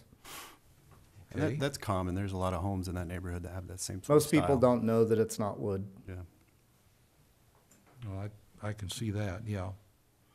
And this siding finish is the board and batten areas? Yeah, that can also be the shiplap. It looks like we're using wood grain for the horizontal siding, but they all come in various textures. But yes, the wood is actually normally doesn't show much wood grain after it's painted. So that one that you're holding there is more exaggerated, almost like it's wire brush to let the grain come out. Yeah. So. Yeah, so you might get some shadow effect. Yeah, definitely shadow. Are we doing questions? I guess we are, right? We're still questioning the applicants. Okay, yes. cool. So I noticed Archetype, the company that you guys are with. You guys did another property in Ojai, the Monteo property, is that correct? Martineau property? Martineau, yeah. You guys We did won that. an award for that. Right. And there's a description in there, and that? it's beautiful. It's a beautiful house. There's 3 houses. Three houses. It was Yeah. a mixed-use award because it was one of the first mixed-use projects after the code was written, after that was written into the code. And it's on Ventura Street and Matilaha on the corner. Yeah. And there are 3 buildings with a parking lot in the back corner. And they have small little 400 or 500 square foot commercial spaces, some with breezeways and some directly attached. You're talking the old city hall? No, it's across. Ventura and Matilaha? It's like a mixed use, it's in the mixed use area downtown. Oh, where the crystal shop is? Yeah. Okay, That's it. got it. But anyway, I noticed in your description, it said most of the mass of the buildings are contained on the first floor with modest proportionate second levels to fill in the voids between the oak canopies. And I think that's kind of the nature of what I think staff is going towards, is that the mass is mostly contained on the first floor, or at least doesn't look like it, if that makes sense. But it's that you guys have that same sort of idea. I mean, I think you know what staff's talking about, because you've done it, obviously. Yeah, I think what I've sat through the whole meeting. Yeah. What I think I'm hearing is a perception problem. There's one thing that's a little bit annoying because there's those 4 standards of context, and it would be great if you guys could put up maybe I'll have to show you the diagrams, but it's a little disturbing that they're claiming that basically architectural style and mass is disqualifying us in all 4 categories. Because why have categories if they're all the same? They're not all the same. So staff is focused a lot on setbacks or step backs from especially neighboring properties. Yeah. And if you actually zoom out and look at where the second story is positioned on the site, it's as far away from the neighbors as possible. So on the north side, it's 13 plus feet is the closest to the property line. On the south side, the second story is 16 plus feet away. I saw that. Yeah. And then on the street side, the closest is 22 feet, but the majority of the second story is 10 feet further back than that. So that's why it's sort of like a puzzle to hear that it's incompatible, and then we're seeing these images that staff is showing that's completely contradicting the thing that they're claiming, where they're showing us buildings where walls line up to the outside wall. Of course, there's a lot of details. A lot of these projects are more traditional. Mm-hmm. They look different. Some of them look much taller than our building will be, which is also a perception thing. But mostly, it is a human scale. It complies with all the setbacks and then some. It's completely separated from all the neighbors. There's plenty of space around the building. The second story mass is centered over the middle. I mean, what else can you do? If you're gonna build a 3,000 square foot house, that's what you would do, when you're trying to preserve your yard.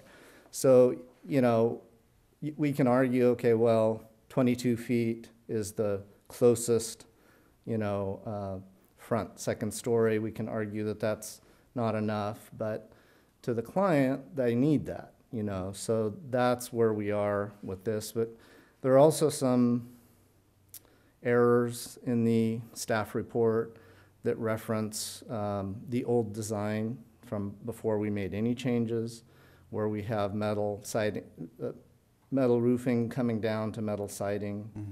And so I'm not really sure where we are with that, but it seems misleading for the commission to read that when it's not actually the case anymore. Those were some of the changes we made. There's also references to parapets and flat roofs, which there are none. And it's basically saying, well, they tweaked a few things. Well, we tweaked more than a few things. We used traditional looking materials on the building envelope. Mm-hmm. So all the roofs are not big, broad gables. They're narrower gables, which creates a shorter building height. It's not a real tall building. So we're trying, you know, to accommodate. It's disappointing that we didn't get staff support. If you kind of zoom out and look at the 3D images, it really does look like an interpretation of a farmhouse, if you really look at it. It's not meant to be traditional. You know, we're in a world where, you know, a ranch house, the term post-war housing, that is not a style. Staff is characterizing it as a building style. Post-war housing is a series of architecture that happened after the war. There was a lot of optimism after World War II. And people who couldn't afford a house before began to be able to afford a house. And one of the reasons was these ranch-style homes. And that's where that neighborhood comes from, and they're all over the place, all over the country. And there's even a statistic, 9 out of 10 homes built in that period were ranch homes. So it was a modern movement. It was not a traditional movement. And it was linked to the American West. So you'd see some with tile roofs, you'd see some that had influences of other building styles, but they were really mostly long boxes, low-slung roofs, very simple to build, inexpensive, which is why a lot of people could afford to buy them. Now they are, they need to be remodeled, and they're not satisfying building codes of today, they're not satisfying climate change of today. We have a lot of problems with fire. Ojai is particularly vulnerable, as you all know. That's one of the reasons we are really careful with eaves. We've done a lot of rebuilds in Ventura, and we are really careful with that. We build all metal buildings sometimes just to avoid the fire thing. So I think it's a very serious thing, and it should alter the way we build, period. If we're being honest, it should. And I know that there's a strong movement in Ojai to push for green building and to address climate change and the vulnerability of fire here. And we feel like this project is an example of that. In a modest way, it has to be affordable, but that's why you have before you what you have. Yeah, and I appreciate that. One of the things I just wanted to make sure that you understand as well, just with what we have to do and what we're tasked to do, is to keep with the general aesthetics of the neighborhood, to keep the same sort of character. It's written in our code. I mean, one of the things we're supposed to do is ensure that Ojai maintains its unique character. And those old ranch-style homes are part of our character. That's what we are. I mean, we have a lot of neighborhoods where we have ranch-style homes, and that's well, I was a planning commissioner Yeah, and so a design review committee member know. in Ventura for a long time. And so I know the position you're in, and it's sort of threading the needle because you have to see the future too, you know. You can't just be stuck in the past because the next fire that comes through could be a regret, you know. no. So let me ask you about, because you're talking about sustainability and upgrade. Are you suggesting that most of these ranch-style houses need to be redesigned in Ojai because they're not fire efficient and they're not Well, energy efficient? Let's start with energy efficiency. They are not that. So is this, you know, normally the bigger the house, the less energy efficient. So how energy efficient is this house going to be? Well, it will be to today's code completely, which is very energy. California's #1. I see. Even though we have Is a this all mild electric? climate. Is this all electric? I'm not sure if we have any gas appliances, but almost every project we design now has very little. If it has something gas, it's usually just a on-demand tankless water heater. But we've been using all electric water heaters that are heat pumps now. California is going to be mandating a lot more. There's a new energy code that just went into effect. It's pretty high standard, and it's going to get higher and higher, which is good, you know. But these homes are built of wood, right? And we have termites. They're not going to last that long. They're at the end of their life cycle. So you're either going to have a slum or you're going to have remodeling. And when people remodel, the same materials and the same types of trades that built things back then do not exist now. So they're not going to put the same thing back in a lot of cases. Stucco still exists. We have that. But a lot of other things are different. And roof thicknesses, the engineering on buildings require rafters to be thicker. It makes everything look different. So the fact is that it's very expensive to design to make the buildings look the way they did. Because everything is structurally and energy efficiency different than it was. So farm vernacular, is that the next step from ranch houses? I think Is that it's what in you're the, it's suggesting? in the vein, you know, if you do a little checking on ranch style, there are two-story ranch style homes that were built back in the mid-century. So they're different than this, you know, and, you know, I don't want to just out and out disagree with the code because the code sort of walks the line, but we need diversity too, right? So this is not a historic neighborhood that I know of. It's not a historic district. So, and I understand preservation. I'm all for preserving valuable things. But to expect that everything's going to look like a ranch house in perpetuity is not realistic. Before we go any farther, it's my impression, at least, that the Planning Commission is responsible for looking at zoning, land use, and the exteriors of structures, not the interiors, not the energy efficiency, none of that. That's BAB material. Not that they ever get to see any of this, but that's the BAB's part of the code. Right, but BAB also imposes and makes recommendations to City Council, which are items that are coming forward in the future, yes. Okay. I would like to say that a lot of the discussion, if we think back to the staff presentation and questions of staff, focused on step backs. And then they showed us images that had a lot of buildings that didn't step back, of various styles. Or at least in part, yes. Exactly.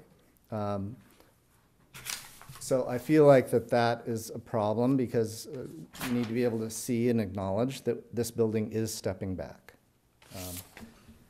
And then we can talk about to what degree, but it is stepping back. So I'm a little confused by that line of questioning. And then, like I said before, the four big, you know, standards that are in the code, we're compliant with almost all of them. And I would say we are compliant with all of them, but you have to interpret what they mean to be in context. There's a lot of bullet points under LU 2, 5, and 10. Yeah. Yeah. Okay. I think my understanding, what they were referring to the staff, they could correct me if I'm wrong, was that when they were dealing with step backs was one tool to create more architectural features, I guess you might say. Pique your interest. Yeah, because if you look at some of these other buildings, they do different things to create architectural diversity rather than just setbacks, like people that have, you know, these, that one house is a two-story one. And the one that looks like original roof. So they're using different ways to create architectural diversity. Different ways, I agree, than we are. Yeah. But we're still using some of those ways. Like we have a bay window that separates the two gables that are perpendicular to each other on the second story. That's a really nice element. That's very beautiful. And just because it doesn't have a traditional vernacular doesn't mean it's bad or not doing something good in terms of adding diversity to the building design. I think there's a lot of diversity to the building design. It's pulling in a little bit of tradition and it's dealing with the problems of today. Excuse me, Chair. Commissioner Bennett, please, you have some questions for the applicant? Yeah, well, I just wanted to clarify something. Can you get closer to the mic? I'm sorry. Just a statement to the applicant, and that is because he implied that there had been criticism of the use of more contemporary materials. And I didn't hear any from either staff or the questioning by the board, the use of ceramic or concrete materials. That's what's happening now, and there's been no question about that. And to the extent that you're looking at it from the sidewalk, you're not going to, as you say, you're not going to tell whether it's wood or not wood, depending upon how much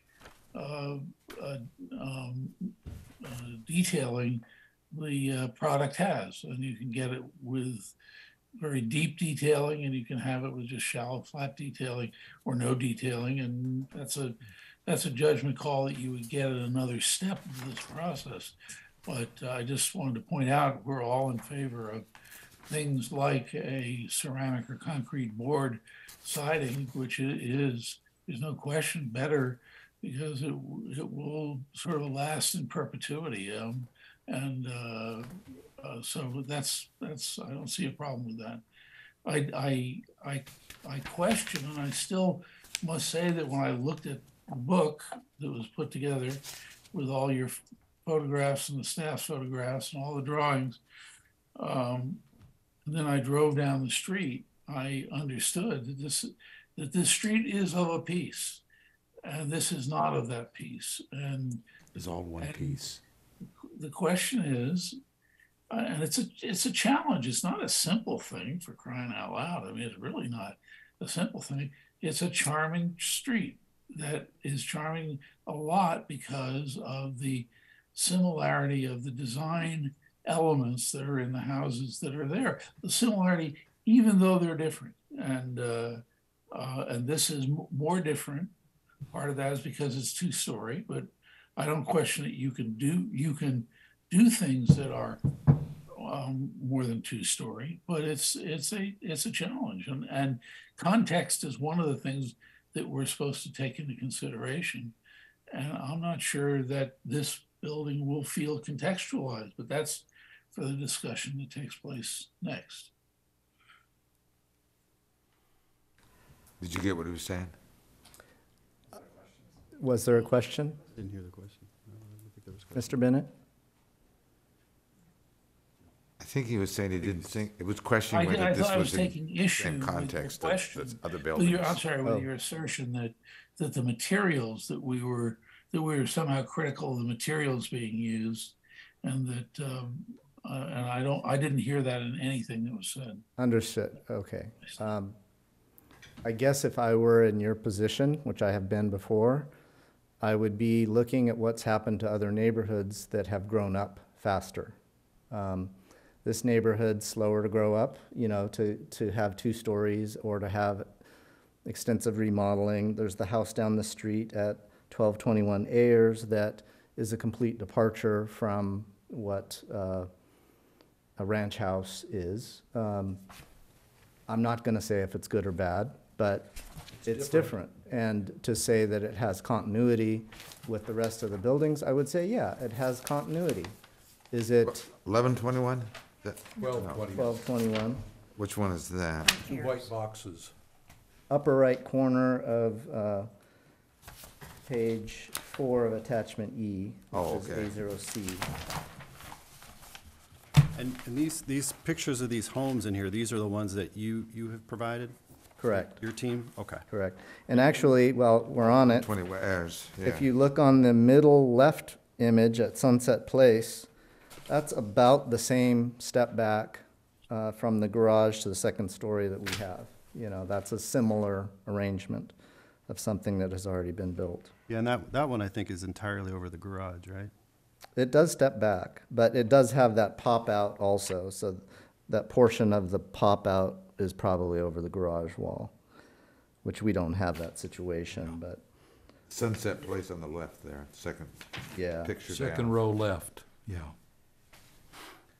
And I noticed that you had the picture of the Mercer property here. Is that the 902 Mercer? I don't think so. No? Several Mercers. That 902 Mercer is similar architectural design, but it's I think it's got a little bit more Yeah. of a setback. But that one is a vertical wall, you know. We don't know whether these were approved through the current regulations. No, these are continuity in the neighborhood. These are But houses that are in the neighborhood that are It's two important stories. to ask the question, is this bad in the neighborhood, right? That's what I'm getting at. It's So- hard to tell when we don't see the houses next to them. Yeah, and I don't think bad is a right word. I think it's Bad's more not- continuity, it's more, does it fit in with the neighborhood? Because, you know, we got to think about things 20, 30, 40 years from now. And does it fit in? I would be asking myself, does the code intend for there to be a lack of diversity in these neighborhoods? I wish we knew. And I would say it's up to you to interpret that.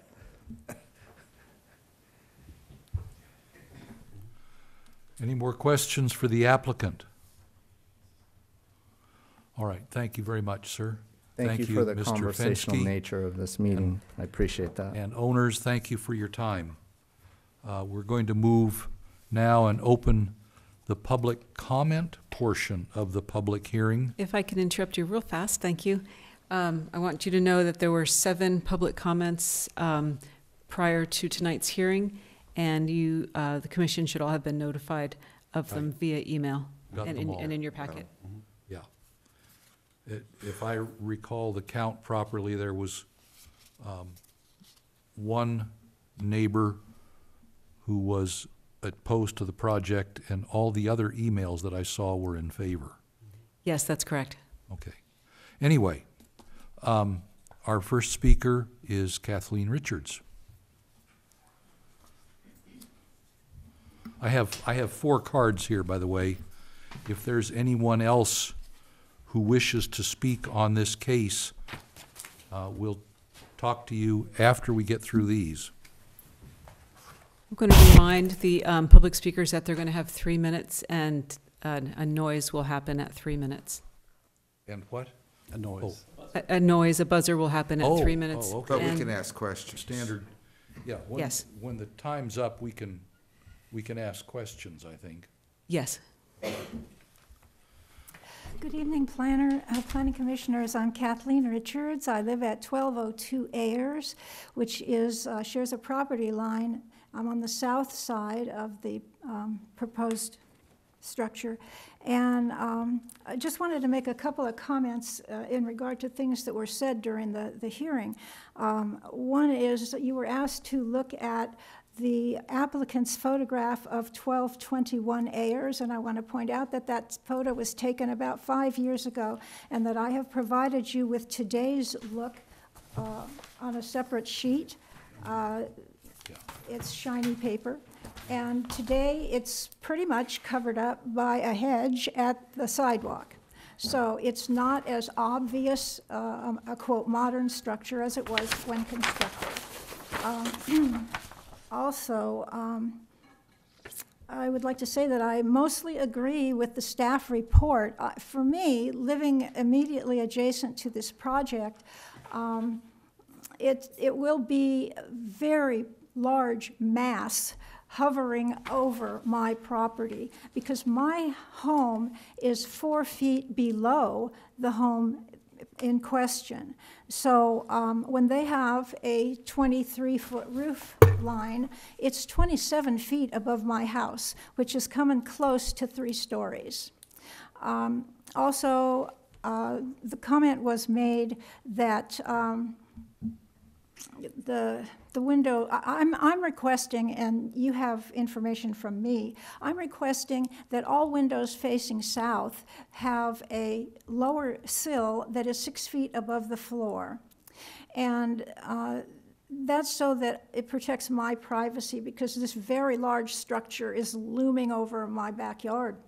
Also, I have a photograph, there's a 5-photo array that I have provided you with, and in the lower right-hand corner of that array, it's the one with 5 photos on it, that's the backyard, my backyard, looking up towards where they're going to build their 2nd story. And you can see the white line is the fascia of their existing ground floor. They're going to build out to the end of that fascia, and they're going to go straight up. And that's, if you notice the hill view that I currently have to the north, that will be obliterated. I will no longer have a view of the hills because their house will cover more than 50% of the depth of my backyard. So I've got a bunch of, in this proposal, I have a bunch of windows looking down into my yard where I spend a lot of time. It's going to block out my northern view of the mountains. So those are things that I would like you to consider in how this project would affect me. And, uh-oh, I'm running out of time. I want to say that I do not object to a second story next to me. I object to this particular second floor next to me. I do not object to the multi-generational family that they would like to put together. I think that's wonderful. They've been great neighbors for 25 years. I've been there 25 years. And they've been great neighbors, and I don't object to having all of them in one place. But this is too big and it overshadows my house too much. And there's, in their proposal, the second floor is shaped like a donut with a hole in the center that is 188 square feet, which is the size of a bed and bath. And that's one of the reasons why their second story is so big, because they have this open space that goes from the ground floor to the skylight in the roof. And it's kind of like a hotel lobby. You could look down from the second floor.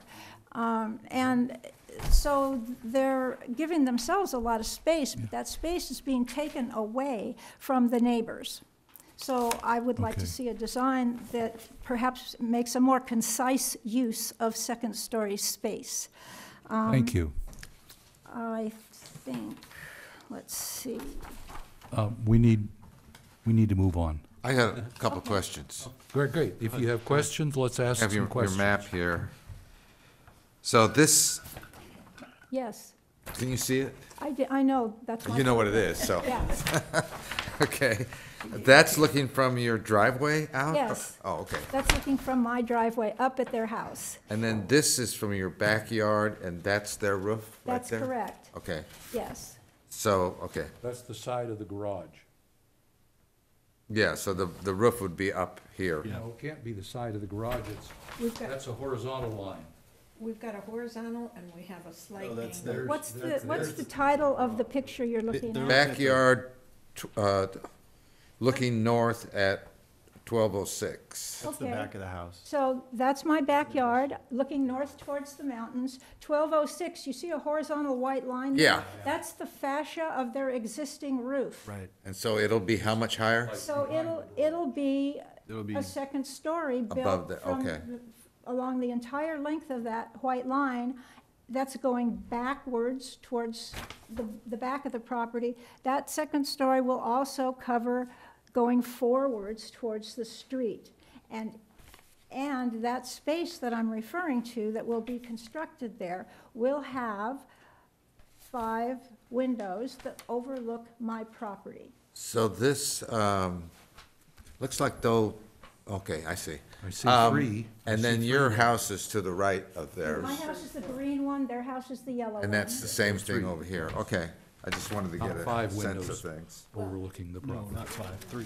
3 on the second floor. Now, I have a quick question. So you mentioned that you're not opposed to the second story. I'm sorry, I can't hear you. Oh, sorry. You said you're not opposed to a second story, I am not. Okay. I'm opposed to this second story. to this second story. And then I guess my question is, this photo in the bottom right-hand corner, you're looking toward the mountains on the north side. On the north. Right.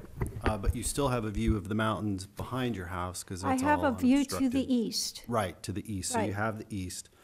I just can't, I'm trying to figure out how any two-story would not block that view from you. I don't know if there's a way to do that.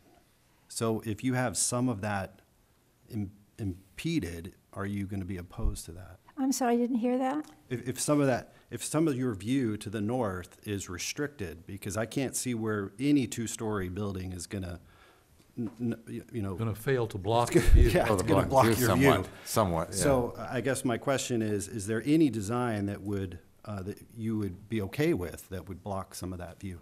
Well, since I'm not an architect, I don't know. Right. You know, I don't know what's possible. I do know that there's a center hole in the middle of that house Sure. that is giving them a lot of space that us on the outside are not getting. So that's a way they could reduce the volume, is to reduce that interior hole.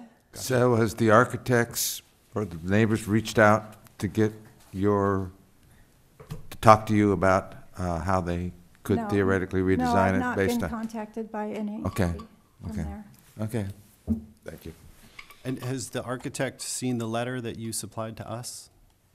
I provided everything to the city on, Okay. the first one on February 9th, so it's been online since then. Okay. And then I provided additional documents yesterday. The photographs were from yesterday, and I believe the second letter was yesterday or the day before, but they were all put online the day that they were submitted, so it's been available. Okay. Okay. Thank you very much. Thank you. Next, Catherine Donwan. And these speaker cards don't have any space for, I live in or out of the city or where I live. Oh, I'm, Tell us, are you a yes, I'm neighbor? actually the daughter of William and Anita. So I'm the family that's going to be ideally moving Those are in. your daughters. Those are my daughters, yes. Beautiful, Thank you. Yeah, so I wanted to speak to a couple things. One, I'm sorry if Ms. Richards does not receive her communications, but I know that she was contacted regarding this proposal prior. So I'm sorry if she did not receive that. I know that that was one of the things that my parents did. All the other neighbors received communications. I'd also like to speak to specifically the opening from the second story to the bottom. That opening actually assists in allowing that setback of the second story from the first. So that eave. Out the windows that overlook the garage roof? No, the hole that Ms. Richards was referring to from the second story living space You're to talking down. about the atrium. Yes. Yes, that actually allows for that additional setback, because if we were to build over that, we would have to take from the back and move it forward. So it's kind of like borrowing from one to add to another. So that's my understanding, that that helps with that additional diversity of the design. Our architect has, of course, explained the design quite well, and we also received a lot of great data from staff, and I wanted to provide some additional data of my own. According to the 2021-2029 City of Ojai General Plan, the housing element, the home ownership rate in Ojai is 53% versus the ownership rate in our county of 63%. Most renters are 58.6% of renters are cost burdened in Ojai versus 55.3% in the county. The vacancy rate of single-family homes, I believe, in Ojai is 8.7%, which is the highest in the county, and at the time, the median home cost was $934,500, while the median income was $73,605 for a household. Fast forward to now, the information that I received is median income has actually decreased by 3% to $71,700, and the median sold home price in Ojai is $1.17 million, which is an increase of 25%. Obviously, those numbers are incongruous with one another as far as families looking to move into the city. My husband and I were fortunate enough to purchase and then sell a house because we were very optimistic that we could sell a house, we could retain some of the income from that, and then purchase into the market. But we did not foresee the extreme uptick in the cost of purchasing a home. So slow down for a second, as well as renting a home. So it's kind of impossible for us at this point. Sorry, it's just like frustrating too, you know, because you work really hard. We bought a home before we were 30. We sold it. You know, we did really well, we thought. But we're all subject to the market, and that doesn't affect community members who are already established and maybe a little bit older, which the majority of our community, the average age I think is 53 right now in our community, just in general in the city.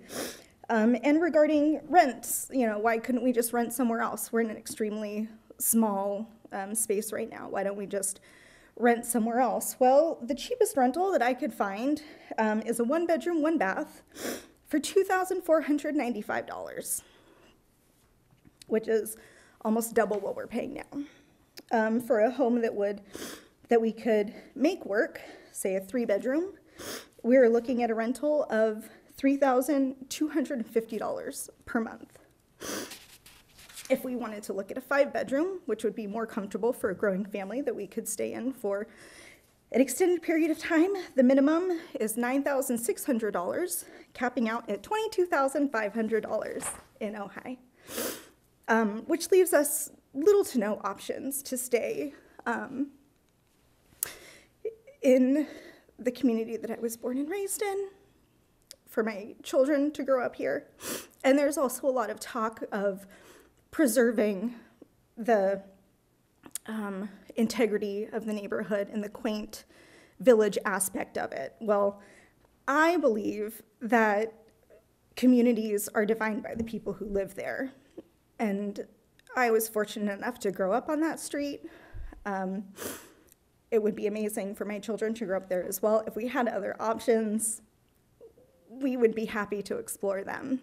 But the idea of multi-generational living, I'm an only child, this would be something that would benefit our family, not just now, but in the long term. But I just wanted to reference some of those numbers that's really difficult. Also, from the housing element, 73.7% of homes were built between 1950 and 1989.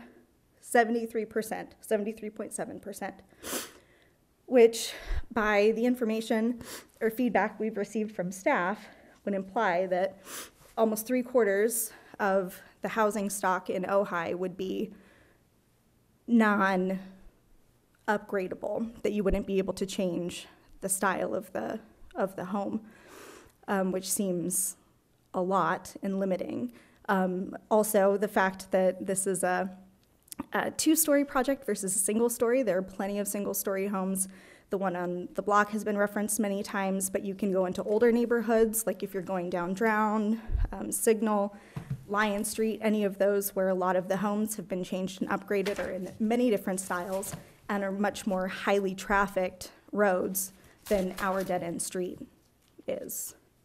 So those are just some of the things that I just wanted to make sure were taken into consideration. I understand wanting to preserve the quality of our quiet town, and I very much support that, but I also think that we need to remember that we need to embrace families, and we've tried to accommodate all the suggestions as much as possible. So I hope you take that into consideration as a commission and approve this, or provide, if there are very specific adjustments that can be made, obviously those could be taken into consideration, but based on references to the 10.2-2004, I think we've met all of those criteria, and even the illustrations look extremely similar to our design that might be slightly different than what's on the street, but I think generally speaking keeps with the character. Okay, thank you. I never saw the lights come on. Yeah, they didn't, so I just kept going. That's okay. It's okay. I do. Hold on. I didn't turn the timer on because it's the applicant. Yeah. Or a family member. Family member so, of the so we, applicant. You're right. we didn't turn Thank it you. on. You're right. What a good loophole. I do have a quick question, if that's Yes, okay. please. That's what we're trying to do here, Right. is get the full context as much as we can. Yeah, make an informed decision. You know, I just want to say I appreciate your story. I appreciate, you know, your background. I mean, I grew up here too. I'm the same kind of thing. I went to Ojai, Nordhoff, et cetera, family, same sort of stuff. We took over my mom's house because we couldn't afford a house here, same kind of thing. But, you know, there's one thing that is really difficult, and I think it gets pointed out a lot, is our demographics and our housing prices. And, you know, we can't control the market. I mean, it's a problem in California. It's a problem throughout the U.S. We just haven't built enough homes, and we have a big demand. We have a lot of people that want to buy homes. Your generation, my generation, we're having kids. We want to buy homes. Baby boomers are a big population. They're still in their homes. When they move out eventually, you know, hopefully we can take over. But until that, I mean, that's all demographics and markets, and we can't. It's hard to control that. That's just kind of how it is. I mean, we live in a great spot in the world, and a lot of people want to live here, unfortunately. But what I did want to say is that obviously we want to retain families here. I mean, that's critical to our town. So whatever we can do to help that. So there's got to be a way where you can kind of take a step back and look at your neighborhood and consider all your neighbors. And what your mom brought up a good point. She said, I wanted to live here because I had a view of the mountains. Well, your neighbor wants to have a view of the mountains too. So we got to have a little, you know, understanding there. So I would love to see it if you guys can work together and kind of figure something out, because it sounds like the neighbor doesn't mind having 2 stories. She doesn't mind having the family unit. That's, everybody's supporting that. Mm-hmm. It's just, is this the right fit? Is this the right design? So there's got to be a little bit of give. Sure. And I think to speak to your point as far as the views go, I mean, I think the views of the northern mountains are limited currently regardless. And as you had pointed out, it doesn't really matter what 2-story the way you organize that upper floor, there's still going to be some obstruction. And frankly, I think the mountains to the east are much more beautiful, and there's a much better view because it's 2 orchards where they actually just recently took down the tallest trees, and they're now tangerine trees. And as far as, and I understand, you know, we can't control the market and things like that, but so that's what we're trying to do. So we're trying to work with what we have within a market that doesn't allow young families to as easily enter into that market. Because like you said, we can't foresee it. So when we sold our house, our thought was, oh, we'll just be able to buy in a few more years, you know, save a little bit more money. But look what happened. I mean, 25% increase over 3 years is insane when our, you know, median household income has actually decreased over that same amount of time. And also my children are all in the school district. I've seen Commissioner Starkweather at many of those meetings with the school district. And, you know, that's what I want to do too. I want to keep my girls in the district. I think it's a great, you know, has the potential to regain its glory, I guess you could say. But I'd like them to be a part of it. It's a lovely place. And Topa Topa is a lovely school as a part of that district. I would echo some of that. Obviously, I'm an extreme advocate for more housing for families and so forth. I think what's interesting is this is kind of a unique solution to what we haven't looked at before, because everyone's talking about ADUs, but that's not going to help a family. And not on all of these lots either, because some of these lots. You know, I hadn't even thought about that would be another way to, but I mean, how many people are going to live multi-generational, which is kind of unique. Used to be the way they did it. I mean, my mother expected us to have her live in the house, even though she's 101, because that's was her grandmother lived there. And it didn't work out quite that way, but you know. Well, we're trying to exchange views or ask questions here of the speakers, and we'll get to the deliberations. Yeah. How married are you to the atrium? I mean, not 100%. It was my idea. I thought it was a nice option for the inside to not make it feel so closed in, because if you were to close off that entire floor, you would lose a lot of lighting because of the way the sun moves. You don't have additional lighting from other areas, so you're restricted to the rear and the front. So that allows for us to utilize some of the overhead lighting as the sun passes over also. I had a multi-generational home at one point, and I can tell you that that open space is going to allow the sound to carry everywhere for noisy, hopefully, kids are going to be heard in every corner of the house because of the atrium. So I just throw that out there for you to consider.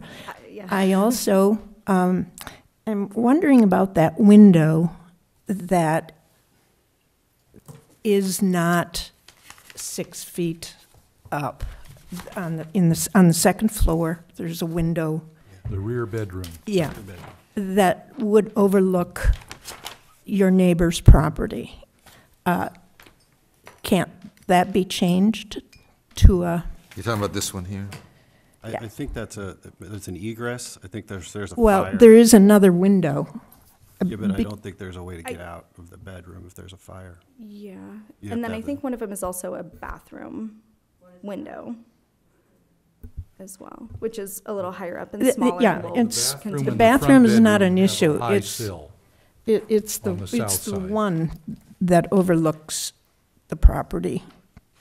The one to the rear of the house? Yeah. I know I'm not an architect, and maybe your architect would have an answer for that problem, but I would strongly suggest that her privacy is important. Of course, absolutely. Commissioner Bennett, do you have any questions of this speaker? No, thank you. I'm very empathetic with the speaker. I have adult children. Having trouble hearing you, sir. I'm sorry. I'm very empathetic with the speaker. I have adult children who can't afford to move back anywhere near where they grew up, and so they can't afford to buy anything. And they can't afford to rent anything. They're sort of stuck where they are, and you know. So anyway, I feel it, and you know they're not in Ojai. They're in LA, where the conditions are, if anything, worse than they are here. So. Okay, we'll get to the deliberations in a little while here. Is this the bedroom window you were referring to up here? Yeah. The one for the rear, the Yeah. southeast corner So bedroom. behind the garage? Yeah, behind the okay. peak of the garage roof, yeah. And what would be the alternative to that window? There's a window, I think there's there are two windows in that room. Oh, And I in the same can't room? There's an east-facing window, but I don't know if there's any Window in the roof. back there. you I mean. don't know if there's any eaves behind it. I didn't see an east elevation that I could discern that from. Right. I couldn't either, so. Do we have a picture of the back But of it? maybe the here architect it could tell us what else could be done. Thank you. Thank you. West, That- east, Where's the back of it? east elevation. Hello? Ah, no, the back Hi, corner of this- that bedroom. Hi, this is John east Fensky. of the- I just wanted to respond to the commissioner's question about the window in the bedroom. And one of the strategies that could be done with that window is what we've done previously when there are concerns about privacy is we've actually made that a translucent panel of glass rather than a transparent panel of glass. So the light is still allowed to come in and they can still be used for egress, but there's not a view to the neighbor. It's just the light and ventilation. Is that, does that window open? It does. So Yes. translucent means the light would come in, but you can't see out? Is that what you're saying? Yes, Right. correct. Yeah, so if you imagine Frosted basically glass just or like a, pebbled glass. I see, I see. yeah. Yeah, I'm looking at your page A2A, the south elevation. I thought I had heard somewhere along the line or read that southeast corner bedroom window was for egress. Yeah. But if Yes. I look at the south elevation, you come out that window and it's a drop to the ground. Well, but the fire department has to have a way to get people out of a bedroom, whether it's on the second floor or the first floor. There has to be, number one, there has to be a sill height that's 42 inches or less. And then there are actual opening sizes that are required for egress so a person can get out. Okay. You mean for a uh, fire looking or at something? Looking at the east elevation, this is on your page A2. Yes. Yes. There is another window in that bedroom which looks like it has a higher sill. It does. And so that window would not meet the egress because the sill is too high. It's too far off the ground. Right. No kid could get up there. And so you're saying the sill on that window is higher than the sill on the south-facing window? That's correct. Now I'm If you confused. swapped those two, would you still have egress? Yes, we could do that. I think he said, yes, we could do Yes, that. he did. Yes, we could do that. Oh, okay. That would be a big help. That would raise the height of the sill on the window that faces south. Whether it's Correct. translucent or something is a separate question. Correct. But that seems like it might be an easy fix. Yes. Going back to what Commissioner Trent had to say, I need to speak to you from a different part of the demographic. I'm one of those baby boomers.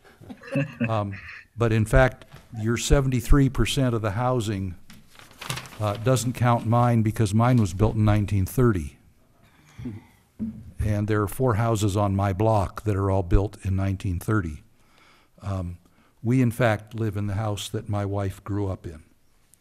And we had a multi-generational family there for the last 8 years of her parents' life.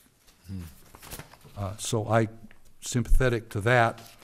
That has nothing to do with what the Planning Commission deals with here, which is the code and the requirements of the code for the design. But just to say, you're not sitting here looking at a bunch of unsympathetic people either, okay? All right, next speaker, John Wellborn.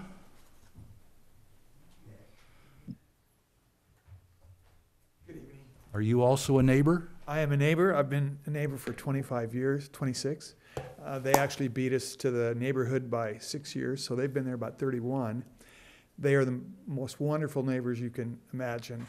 And a lot of the kids have moved out of our neighborhood, like my daughter is now. She went to school with Katie, played tennis with Katie. Topa Topa, Matilaha, Nordhoff. This is what we want in Ojai. We want kids back in our neighborhoods. And these kids not only bring, just the joy of having kids back on the neighborhood, but it's so much fun to see kids up and down the blocks riding their bikes and having fun and stuff, and seeing kids play basketball and stuff. It's great. My wife and I are real dog people.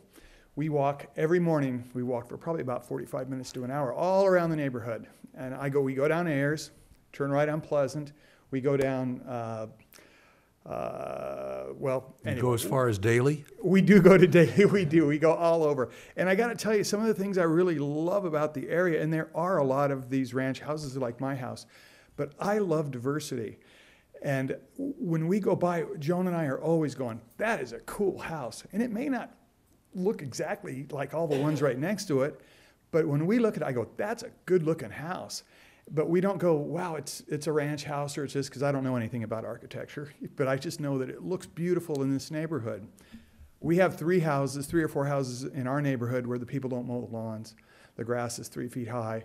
And, I would say I was going to tear my hair out, but I don't have any. But, my wife actually goes and mows the lawn sometimes, asks them if they want to do the lawn. One of the other things we do, too, is when we're walking the dogs, on Monday evenings, we take some of our neighbors' trash cans in because some of them are elderly, some of them can't do that. So I understand everybody on my block, on my side of the street, on the east side, has beautiful views. I mean, it is the most spectacular view you'll ever see of the Topa Topas in Chiefs Peak. Beautiful. To the east. Oh, it's gorgeous. But I got to tell you, most of the people, when I take the trash cans and I go to the house, the north side of the house, you can't see the mountains. You see the other person's house and you see their... Because of the next house up the hill. Whether it's single story or double story, you really can't see the north side of the mountains. If you want to go into your driveway or go into the street, which we do all the time, you can see them beautifully. But nobody, except for me, because I'm the last house on the street, has a clear view of the mountains. Everybody else has a clear view of your neighbor's garage.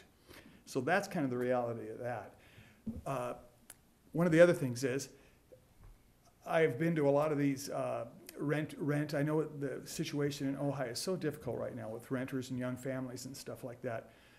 With them coming here and starting this generation, this next one, again, they're going to go to Topa Topa. They're going to go to all the new schools. We need this fresh influx of families, real families. 2 houses. Oh, and one of the other houses that's right across the street from me, they put $1 million into it. It looks nothing like any of the other houses in our street. It's gorgeous. Nobody goes by and goes, well, that's weird.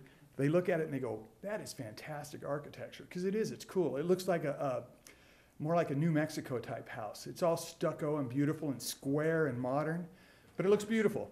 So all I'm saying is sometimes you got to embrace diversity. I've seen the plans for their house. I think it's gorgeous myself. And I'm just 100% behind them. They're fantastic people. And man, I can't wait until Katie and those guys and Cassidy and the kids all come. So those houses that you say are, those are single story. They were obviously remodeled and developed different styles and so forth. Are they in the same neighborhood? Yes, they are. In fact, they're only about, when I go down Pleasant, and the first one I turn down, what is it, Joan? Not Mercer, the other way. If I turn right on Pleasant and I go down Buena Vista and those. Grandview, yeah. I go garage sailing too all the time, walking dogs and garage sales. I see all the houses. And there is a really diverse look. You know, some homes haven't had anything done to them whatsoever.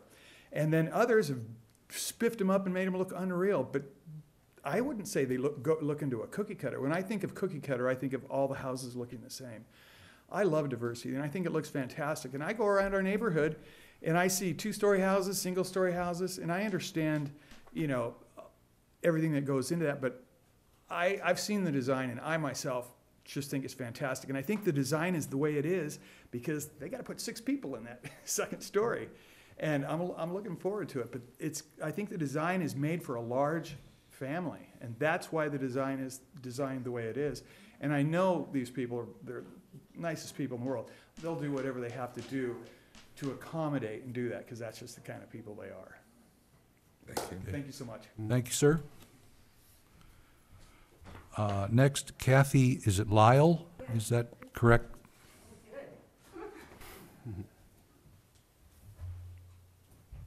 Hello. Hi, are you a neighbor also? I am. I'm one door south and across the street from them. I'm right on the corner. Okay. I'm across from Kathy.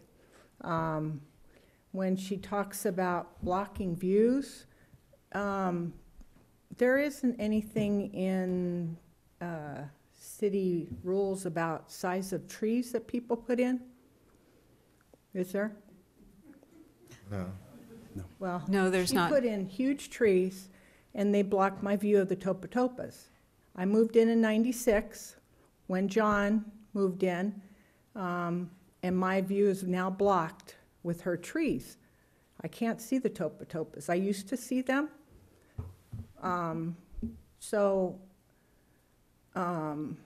Talking about the North Mountains, I don't think that's anything to miss out on, the North Mountains, when she's saying that the building is blocking her view.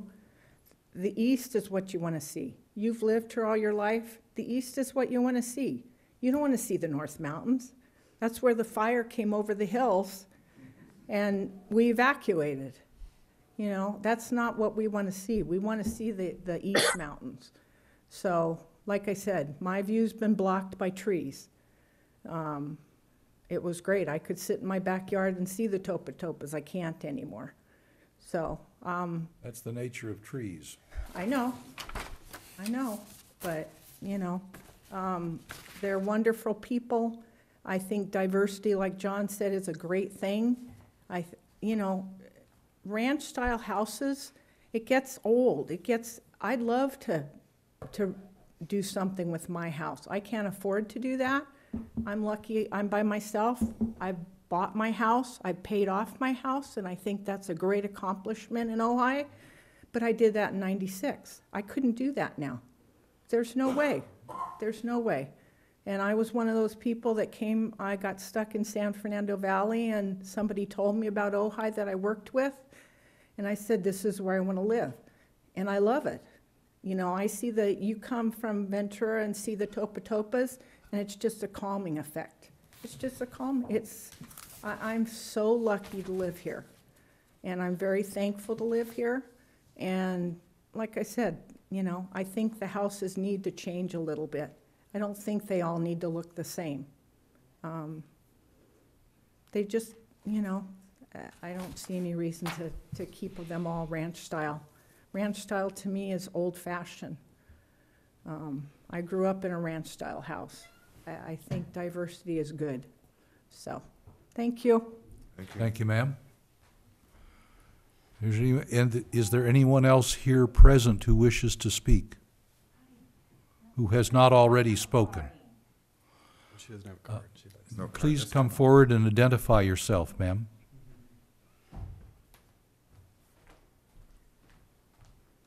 Good evening. Good evening. And thank you for having me. I'm a newbie.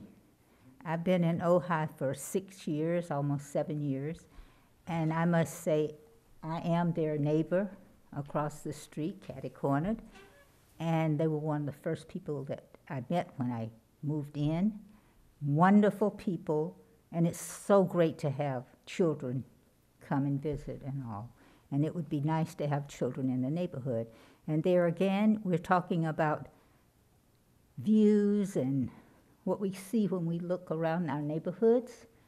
But one of the things I think is most important is not the house, it's the people that live in the house. And like I said, we love living there.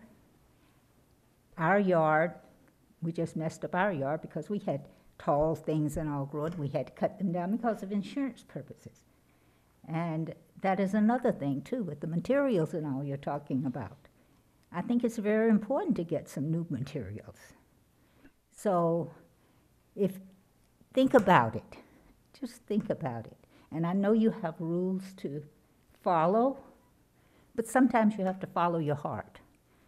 So, like John was saying, diversity is great, styles are great, but it is great. This beautiful house that they're talking about is right next door to me, the flat one, and we love it. It is different, and we're all different. So think about that when you're making your decision. Thank you. Can we have your name, please? Ma'am. Ma'am, can we have your name, please? Name? Oh, I'm sorry. My name is Mary Sue Green. Thank you. And I lived in San Diego for over 50 years. I just celebrated my 81st birthday, the 21st of last month. And I see John and those walking every morning. I walk a little over 5 miles around in the neighborhood every morning, Monday through Friday.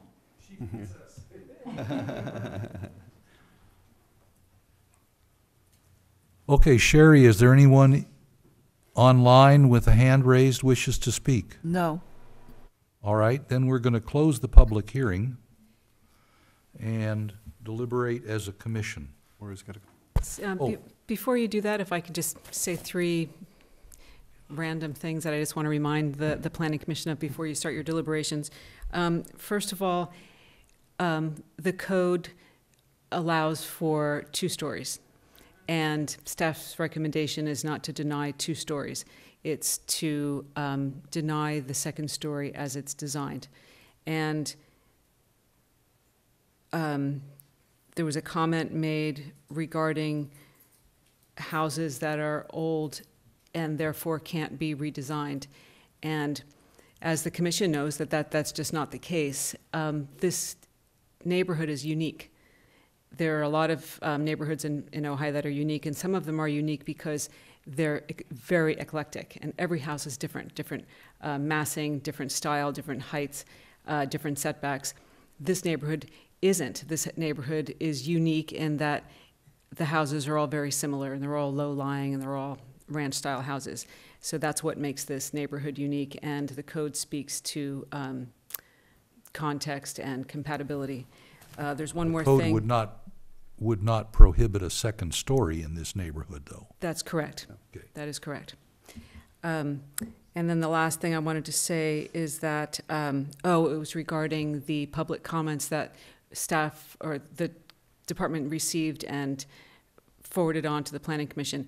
We always forward the comments on to the Planning Commission, but we don't typically forward them on to the applicant. I think that question may have been made or a comment was made. So I just wanted to let you know that that's not something that we typically do. I didn't hear that sort of allegation, but yeah.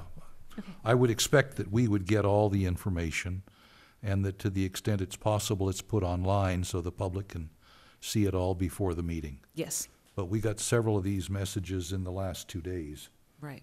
When do they put online? As soon as we get them, we forward them to you, or as we can, but we forward them on to you and then put them online. And are applicants informed that there's going to be comments Well, coming in? And that's what I'm saying. That's not typically the Like any member of case. the public, they can. No, I mean, did they know what the process is? That doesn't become part of the packet per se. No, I'm just wondering if It's they're just aware part of that the they're going to online be packet. neighbors commenting all the way up to the meeting, and they should be checking it out. There are times that we let them know that somebody is concerned. We also strongly, repeatedly encourage applicants to contact their neighbors, especially when there's a two-story. I see. But as I said, it's not typical that we inform the applicant that, we have 7 comment letters. You receive them and they go online, but we don't contact the applicant every time and let them know. No, I wasn't suggesting that. It's just that at the beginning that the applicant knows this process is going to have a certain date, so we get letters from neighbors or people opposing it, and so if you want to keep up with that, you go online and check it out. Sure. Can I just? Go ahead.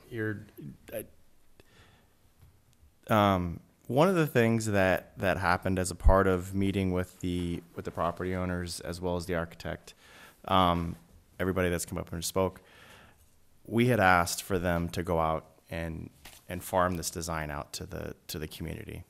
And what you're seeing in response to that, instead of people saying this is the first I've heard of it, they're saying they're supportive of the design or they have concerns with the design, right? So it's turning the corner from that standpoint, where they're looking to try to figure out what sort of design works for the community. I think the neighborhood is reasonably well informed of what the project. And I wouldn't say that's the case all the time, but I think in this case, they've done their homework, they've gone out, and they've reached out to the community. The concerns that we're seeing with this design is really specifically to what Mara had done in her presentation. Now, I also understand, you've got your hand raised. I also understand that an architect is going to come in and they're going to identify every single piece and refute every single argument that's coming forward. That's what they've been trained to do that as an architect. Their design is the ultimate design. I get that. From the standpoint of how it reads for the general plan's land use element as well as the code itself, there are some things that need to be addressed. Period. As the design sits right now, staff is not supportive of it. Well, that's why I asked the architect, were they aware of your critique, and could they do anything to meet it? But what I heard was they couldn't. And I don't think that they or didn't need to. The struggle that we've had from the beginning is that the architect is comfortable with the design, and I believe the owner is comfortable with the design. The struggle that we have as staff is that the design is not comfortable with the way in which the findings read. That's the struggle that we've had from the very beginning. And I know I can see one of the owners wants to speak. And if the chair is okay, I'd rather like to have her speak as well, because she may have some information to provide as well. But I think it's important that this commission understands that this item's coming forward because we're kind of at an impasse where the architect and the homeowner are comfortable with the design, but the design itself, the way staff sees it, is not consistent with the code. It's as simple as that. All the conversations we've had up to this point, it boils down to that bit and piece. How do we get there? You're going to hear from staff as well as probably the commission as well as community members that you don't go out and you design from the dais. There's a lot of thoughtful consideration that goes forward to find a design that's consistent and harmonious with this particular neighborhood, but also recognizes that change is inevitable, right? Good or bad. This design, the way staff sees it, views it, in terms of how the code reads, isn't there yet. Could it get there? I believe it could. Absolutely. Vice Chair Bennett had asked that question at the very beginning. Could it get there? Yes. Is it there? Staff believes it's not. So your preference to us would be to continue this and give time for the staff and the family and the architect and the neighbor to... That's not the recommendation. No, the recommendation is denial. However, Which means we start the whole process all over again? Or an appeal to City Council. Oh, gosh, no. Okay. I'm sorry. So would well, I guess the question is... That's a circus we don't need. Are you not willing to continue negotiating? Well, hold on. One, just as a house cleanup item, we do need to close public comment. If there's anybody else that wants to comment, I don't think we've closed that yet. Oh, we didn't close it, okay.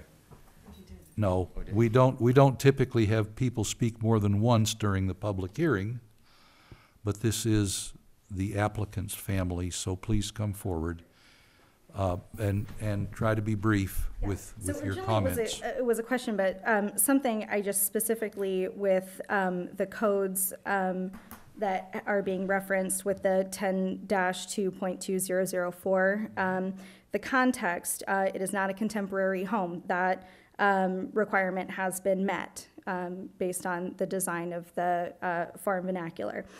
Continuity, it is not coming past the current line of any of the other homes. That requirement has been met. Discord, it is not, the entire building is not, the two-story doesn't cover the entire front of the building. The scale of it is, I think, appropriate. If there are changes that are specific, we can address that, but as far as we understand, that requirement has been met. And as far as the mass, multidimensional, as the architects both mentioned, it is multidimensional with varying steps setback from the road and from the north and south sides. So I wanted to mention that. So as far as those very specific things, those have been met. If they have not been met to the standards of staff, then that needs to be very clearly specified so that we can make those adjustments, which has not been done. We've been making the adjustments. But originally I stood because I actually had a question about public comments that they are posted online. Could you let me know where they're posted online? Because I had a very hard time finding the minutes of previous meetings, and I was able to find the agendas, but I could not find anywhere that public comments were published, written public comments. So you said that you found the agendas for Planning Commission? I was able to find the agendas. Yeah, so right below the agendas in terms of the titles is public comments. It's its own title and it's its own little You have to go thread. down, you got comments, you got minutes. Like you a got little drop-down menu. It's The like a drop-down drop menu. down, it's got I video. think it could be because the website isn't, design. it's not designed for mobile devices, so I would like to offer that recommendation because most people You're are not going to read on. much on a screen. No, that it's size. kind of hard to do it. Oh, well, I read a lot on my phone right now. Just not with our website, you won't be able to. Yeah, exactly. So I just wanted to, but I'll check that on a. You can also see if find I can- videos there. YouTube, they're all on Yes, YouTube. and and we can go on through the city videos. website. You can find agendas, Yes. minutes, public comment, and videos. Yeah, you pretty Yes, much and I need was to go able to to a find the PC to see agendas. this. Yeah, I was on the agendas and the videos, but exactly, you have to be on a PC to actually view it. So that's good to know because I was not aware. I couldn't tell. So just as a My wife and I have this debate all the time. She like thinks she can see things, and I go, "You can't see what we're you doing." can if the webmaster It's the website. designs it that way. Thank you, ma'am. I don't want to speak, but could I do a correction, please? I don't want to speak, I just want to do a correction. You're speaking. Come up to the podium. Earlier you said all the homes on Ayers are ranch style. Not correct. I think there's 14 homes. Can that person get to a microphone? Yeah, come on up to the podium. I'll go real quick, I'm so Yeah, sorry. that's okay. But like I said, right across from my house is that $1 million build that is super ultra modern. I mean, it looks like something on the cover of a magazine, architect magazine. It's square, completely square and cubic. So not all the houses are. It's the first one, I believe, in a series of when people start redoing their houses, maybe they won't all look ranch style, but it fits okay. Nobody says anything except for it's beautiful. So that's all I wanted to say real quick. Thank you. But not all of them are ranch style houses. I think it's time to close the public hearing. Yeah, definitely. Have you closed it? I have. Okay. And we are now deliberating as a commission. Commissioner Bennett, would you like to start with your thoughts? Sure. Stay close to the mic, please. Yeah, we can barely This is hear an it. absolutely charming community, and I think our staff captured that in their write-up. And the last gentleman who spoke, Mr. Wellborn. Can't hear you, Really sir. can't hear him. Trying to my own microphone here. It says a charming neighborhood. I think the write-up captured that. Everyone who wrote in a letter or spoke talked about it's the people. Clearly, this is a beloved family. This is also, for me, arguably the most difficult of the things that we faced as a commission, because you want to help a family achieve its goals, but you have a neighborhood that is of a piece and has houses that are of an affordable size. In some neighborhoods, if you double the size of a house, it's called mansionization, and you're driving out the people. Nobody will be able to afford that house again when the people move out, because it's going to be twice as many square feet as any other house. Or the next house will then have the right to double it in size, and you wind up with a wave of tearing down the small houses and replacing them with bigger ones, because of it's more price efficient to do that. So, it's a challenge. This is a real challenge. It's a very, very sympathetic community. And there's no question that there is one modern house on that block. And, some people will drive down the block and say, who let that there? Who let that be built there? And other people won't see it at all because it's got a lot of hedge in front of it. And other people will look at it and say, isn't that nice? And we have to walk that line and try and figure out what is comfortable and sympathetic to the neighborhood today, which is deeply influenced by the people who want to expand their house.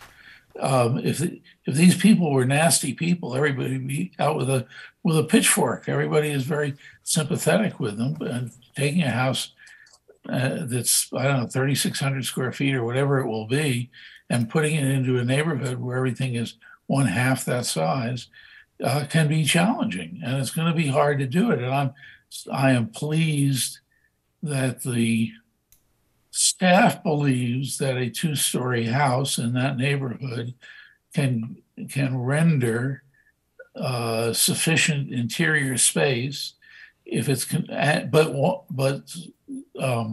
with an exterior envelope that's more sympathetic to the context. And I don't see this as being particularly sympathetic to the context. It has checked a number of the boxes. I do see that, but I don't see it as being sympathetic to the context, and I see it as the first, and everyone is going to point to it and say, well, they did it, so I should be able to do it. And I do think the issue of the neighbors losing privacy is a challenge, and the loss of view. Some people don't like to see the mountains at the end of the street, and other people do. And I just think it's a challenge. This will make a profound impact on this neighborhood and for everyone who lives on that street, except for the people who built the modern one with a flat roof across from Mr. Wellborn, who was the last speaker. And I did chat with him, and what a nice neighborhood. I mean, gosh, it feels like the neighborhood I grew up in. So it's not an easy decision, no matter what we do. That's fine. That's me. Okay. Mr. Trent? Yeah, I appreciate that, Jamie. I completely agree. I mean, I think that we need to, you know, if we have a situation where we have a design that's not agreeable with the code, and we have a party, we have our staff who's well-versed in the code, and then we have a party that says, well, it should meet the code because of X, Y, and Z, then we have obviously a disagreement. So as a body here, we can overrule that, and we can decide to go with the current design.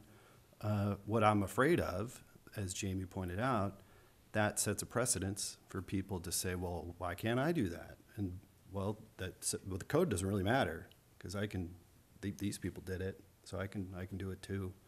And I understand, I'm very sympathetic with the family and obviously the, you know, amazing people. One story I wanted to share. So I was when I was a kid, we had a condo in Silver Strand Beach before my family moved to Ojai. And you go down to Silver Strand Beach now, and that condo's gone. Now it's a 4-story, multi-million-dollar home. Most of the homes down there are multi-million dollars. I could see, I hope Ojai doesn't get to that point where we start ripping out these old homes and building large houses. I think that's been a concern of this town for a long time. So that's something that we need to consider. With that said, I do think that people have, you know, obviously we can build 2-story houses. I think people have that ability. And I think that there's space where we can have some agreement come together between the neighbors and the owners and the city to get to something that most people agree upon. So with that, I'll kick it over to anybody else. I'll have just brief remarks and come back to it later, perhaps. I think what we're struggling with here is that the code has both objective standards and subjective standards in it. I think all the objective standards of the code have been met by this design, and the subjective standards are continuity and scale and compatibility, and there are many sub-pieces of that which can be argued by people with different opinions. And so I'll leave it at that for now. Ms. Murphy?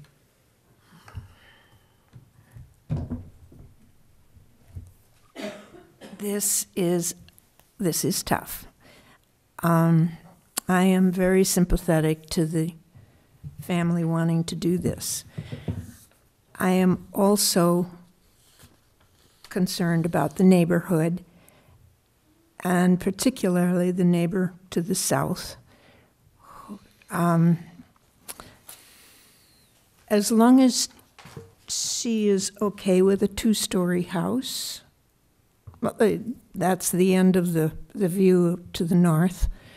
But I do go back to the privacy issue, and it sounds to me as though the architect can work that out in a variety of ways that will at least assure the neighbor of her privacy when she's in her backyard. I saw a lot about setbacks and so forth, adding some interest and taking away from the mass, if I'm using the right terms. And it does sound to me as though the architect has tried to do that. I suspect they could have done it more if there hadn't been an atrium in the middle of this thing. But if that's the design that they are married to, then I think we should. Well, I liked the idea of a continuance to see if. I know the lawyer, the architect said, we're done, we're not changing anything else, but I would like to see a few tweaks that could perhaps bring agreement and consensus. So that's how I feel. You know, if I were writing the code, I wouldn't write it this way, but I'm stuck with it. I am a lawyer, so I have to live with the law that's written. I think diversity makes more interesting communities, actually. But, you know, the code is, and like the chairman says, it's subjective is by definition subjective. I mean, I'm having a little problem listening to the architect and listening to the staff and knowing exactly where the difference is. I'm just not an architect. So for two reasons I'd like to continue it. One, I'd like to study this code a little better and get a little better sense, because we never had anything quite this disputed from an architectural standpoint, at least as I've been here. And I didn't know that it was going to come to this quite this way. And it's unfortunate, because that's why I was asking the architect that question. Could there be changes? And like, no. So, I mean, I don't want to be playing Solomon, you know, picking. What? The person that was online It's gone. is gone now. Oh, okay. I don't know if that was an architect or if that, yeah, I think Yes, that was an That was the architect, yeah. Oh, okay. Oh, okay. Well, I don't want to negotiate it here, There but, was not a hard line drawn there. oh, okay. Well, I thought, But in his letter, there was. yeah, I'm hearing that there's just like a dispute. They believe they've met this standard, and the staff believes they didn't.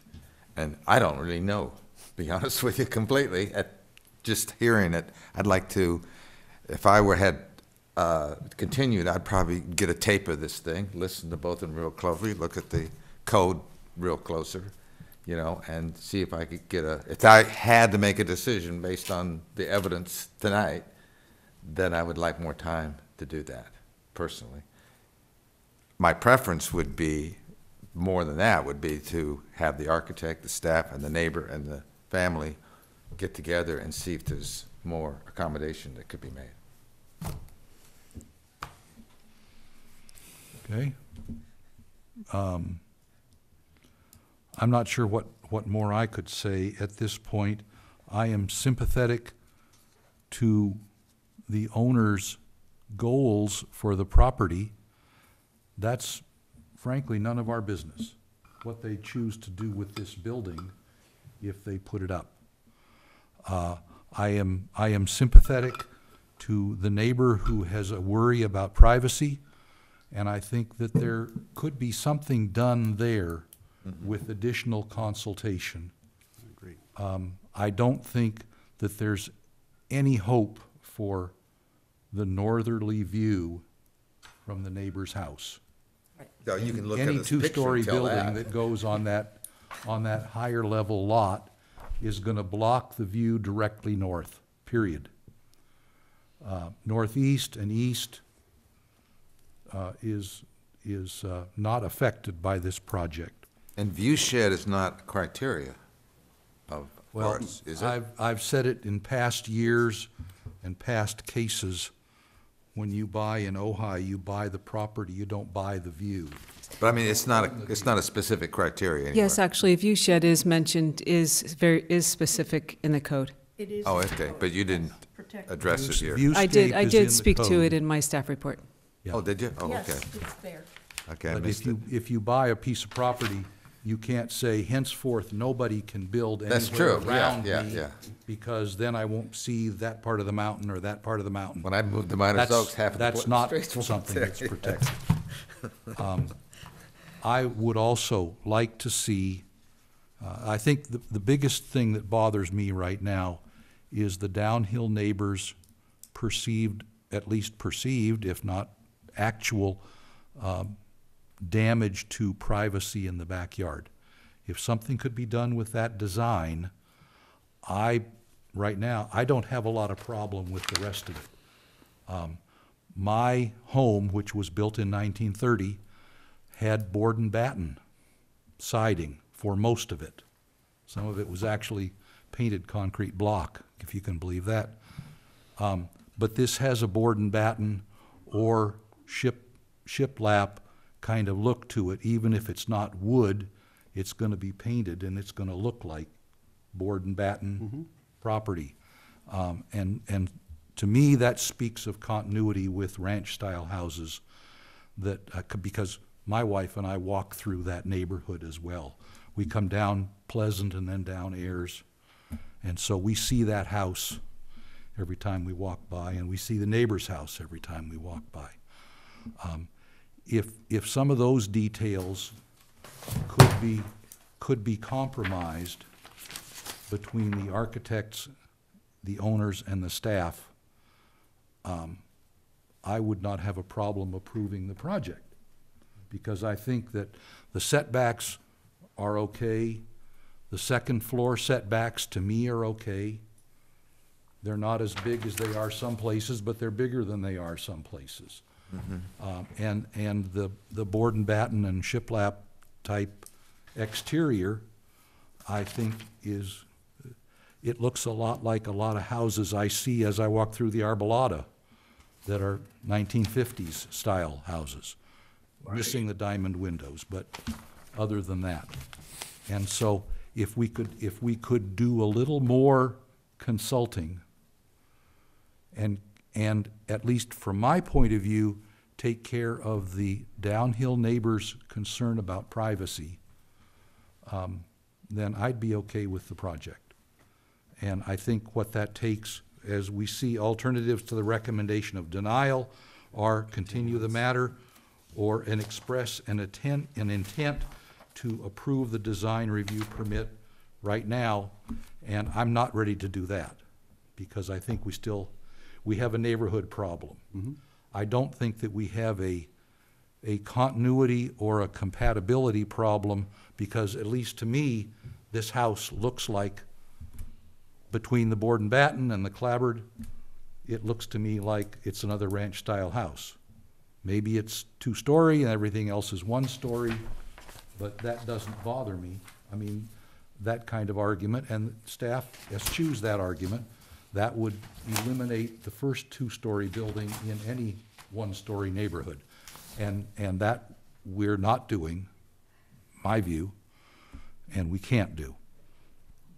But I would like to see a little more work to at least address the neighbor's privacy problem. If other commissioners think that there are other things that need to be at least considered for compromise, I'd like to get them out right now so that both staff, so that staff understands what we're looking for, and the owners and architect understand what it takes to get us to say yes. So, what do you think? Yeah, I mean, should we make a motion now, or do you want to get some additional details? If we're through, that's fine. If we have more things that we would like to get out on the table right now, all right. Then I'd put them out before we make a motion. Okay, I got you, cool. So I would like to see additional information as well. I would like to see a height limit diagram from the architect on the south side of the house. We saw one for the, obviously with the solar, but I'd like to see one for the south side of the house with the comparing neighbor with the 4 feet above in their property. So you want to see a dimensioned south elevation. Correct. Okay. Dimension south elevation. Yeah, exactly. If we use specific words, we'll probably get back what we're looking for. Yeah. I would also like to see some alternatives to that south-facing bedroom that we talked about in the window, whether that be a smaller window or whether that be a frosted window. Or switch them. Or switch them, yeah, that would be fine. As far as the neighbor, I would like to see a letter from the neighbor agreeing with the build. So whatever design option that might be, I'd like to see a letter from the neighbor saying that she agrees with it, meaning that there's been compromise, meaning that parties have talked to one another. Yeah, we can't give the neighbor a veto over a neighbor's design. No. But that does Oh, that would imply constitute that. that. Yes. Okay, then never mind on that.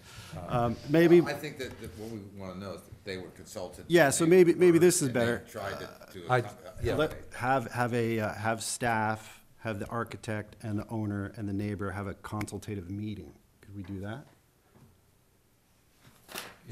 Okay. If all That's four what I- parties are agreeable, we If can all, have yeah, a if all meeting. four parties are agreeable, yes. That's what I would like to see then.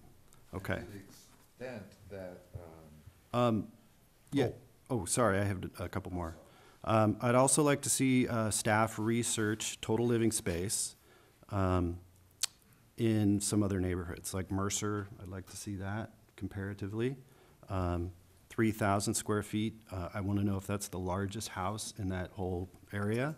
I think the one on Mercer is like 2,800. It's also 6-bedroom, 4-bath. And I think it's for rent right now, and it's really, really high.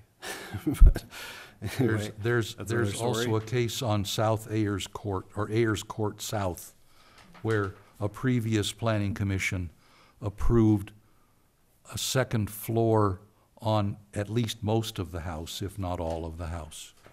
So Just- can we have more defined boundaries for getting floor area, living space? Yeah, so you have a diagram here where you outlined the. That's just the Show floor two sides area of the block ratio. of this one Yes. street. I'd like to see that expanded to like Mercer, to include Mercer as well.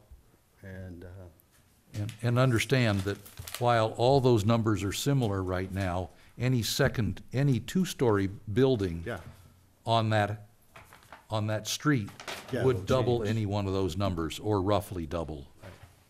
So, Yeah, it might actually be, I mean, if I could just digress here, looking at specific second stories and the massing that exists there in terms of square footage, I think is probably what you're getting at. Because if not, we're looking at a lot of one stories, and you're going to see that the square footage is significantly yeah, smaller. look at the, the Comparative two-story. analysis for all other second look stories at the within that. two-story houses in the neighborhood. Okay. Yeah. and a lot of these 2 stories, they're not having second stories that are the same size as No. the whole building. Yeah, So, right. Yeah. that would make this one a little bit unusual in that regard. May I just say something here? And it's maybe you can't, and the neighborhood wasn't designed to have 2-story houses in it. And some of the charm and graciousness and ease that you feel on that block is because it isn't, every house isn't the same and isn't denser than it is. Maybe the number of square feet, maybe these first floor plates won't carry a second floor that's the same size as the first floor without causing some of these problems. And, who is to say I have the right to have a second floor? Well, everyone here says, fine, have a second floor. It's just gotta work. And maybe it doesn't work here. And maybe if what you want is whatever 3,000 square feet or 3,200, whatever the number is, you have to be on a different block to get that square footage and not make a profound change in the neighborhood. And so that's, I guess, where I'm coming from. This issue of the house to the south. Well, this is almost the southernmost house on that side of the street. It If we is. were starting up closer towards Mr. Wellborn's house at the other end, at the uphill side of Ayers, then every house would be downhill and be south of the one before it. And before you know it, everyone would the first house creates the precedent. So whatever you're doing could potentially mean that every house on that block, there was going to be a visual impediment to the uphill side. And we just have to be comfortable that we're ready to pull that trigger. That's all. If the main floor of this house, I'm sorry, yes, if the second floor of this house was 70% of the main floor, are there ways in which you could design that second floor so that it was not as impactful either from the front of the house or from the south of the house? I think we all agree that the north of the house which is where the garages are, is not the issue. Okay? But anyway, I support the idea of continuing it. I don't want to stop. You know, we've come this far. That is the architect, the family, and the city. I'd hate to see this thing, you know, and I sort of read the discussion by the architect of, well, if you don't pass it, we'll just take it to city council. We'll just jump over you, which it would be unfortunate because frankly, I think we have more time and more skills to put on it, and it's a less political environment. Yeah, I think you're right. Okay, I think it's appropriate time to make a motion if someone wishes to do so. John, you had all the parts to it, it sounded like, but one only thing I wanted to add was that Mara had some interesting concerns about the mass and the architectural diversity, and to the extent that that could be addressed. I can't define it personally, but I'm looking at the building. I'm not sure how you can make a two-story house look like a one-story house. I'm not suggesting it look like one story, but there may be more diverse architectural elements you can put in something. Okay. That's hard to give any specific advice on where to compromise. Well, then if we do, we're designing from the podium. Yeah, and we shouldn't do that. Well, we're actually doing it anyway. But I admit, I said I think we need to deal with the neighbor's privacy problem, but I'm not trying to design it. Though we talked about some specifics as we went along, there may be 100 ways to address that problem. So, well, when you're talking about the continuity of a neighborhood, and you know that all the houses are ranch style, you are talking essentially about the architecture and what it looks like. And so the frontage of a building and whether or not that is you know, architecturally interesting, I guess, is part of what you're looking at here. Or architecturally consistent or whatever. Yeah. To my way of thinking, what we're looking at here is a mixture of board and batten and shiplap construction. At least it looks like that. And those are the things that I see when I walk through the neighborhood or when I walk through the Arbolada, which is just to the west of where I live. Yeah. Yes, they do look like the Arbolada, but they don't look like this neighborhood. Okay. I agree. If you want this has a fairly distinctive look to it, and some of it is non-specific, and some of it is specific. And this design has put together board and batten and shiplap on the same in the same area, the same part of the building, and put a metal roof on it, and I'm not against the future, trust me, but I don't think anybody set out to create a look that was sympathetic to the environment. I mean, I'm not saying that it isn't. I mean, but I am, I guess. I think that there's been a lot put out there. I think that the architect, owner, and neighbors ought to take a stab at coming up with something. The west elevation of this house, is the exterior stucco, or I remember the yellow color, but is it wood? Is it board and batten? Is it stucco? What is it? The existing house? The existing house. I think it's stucco. Is it stucco? I think so. Yeah, they're all. Yes, and we actually have a photo of it here. Jamie, is there something that you'd like to see more information on, specifically, or? No, I'd like to see a new design. I'd like to see a design. It does. I mean, when I say a new design, a design that maybe is 80% of what we have currently. Yeah, that's it. I mean, not 80% of what you're seeing here, but maybe 80% of what the architect has drawn.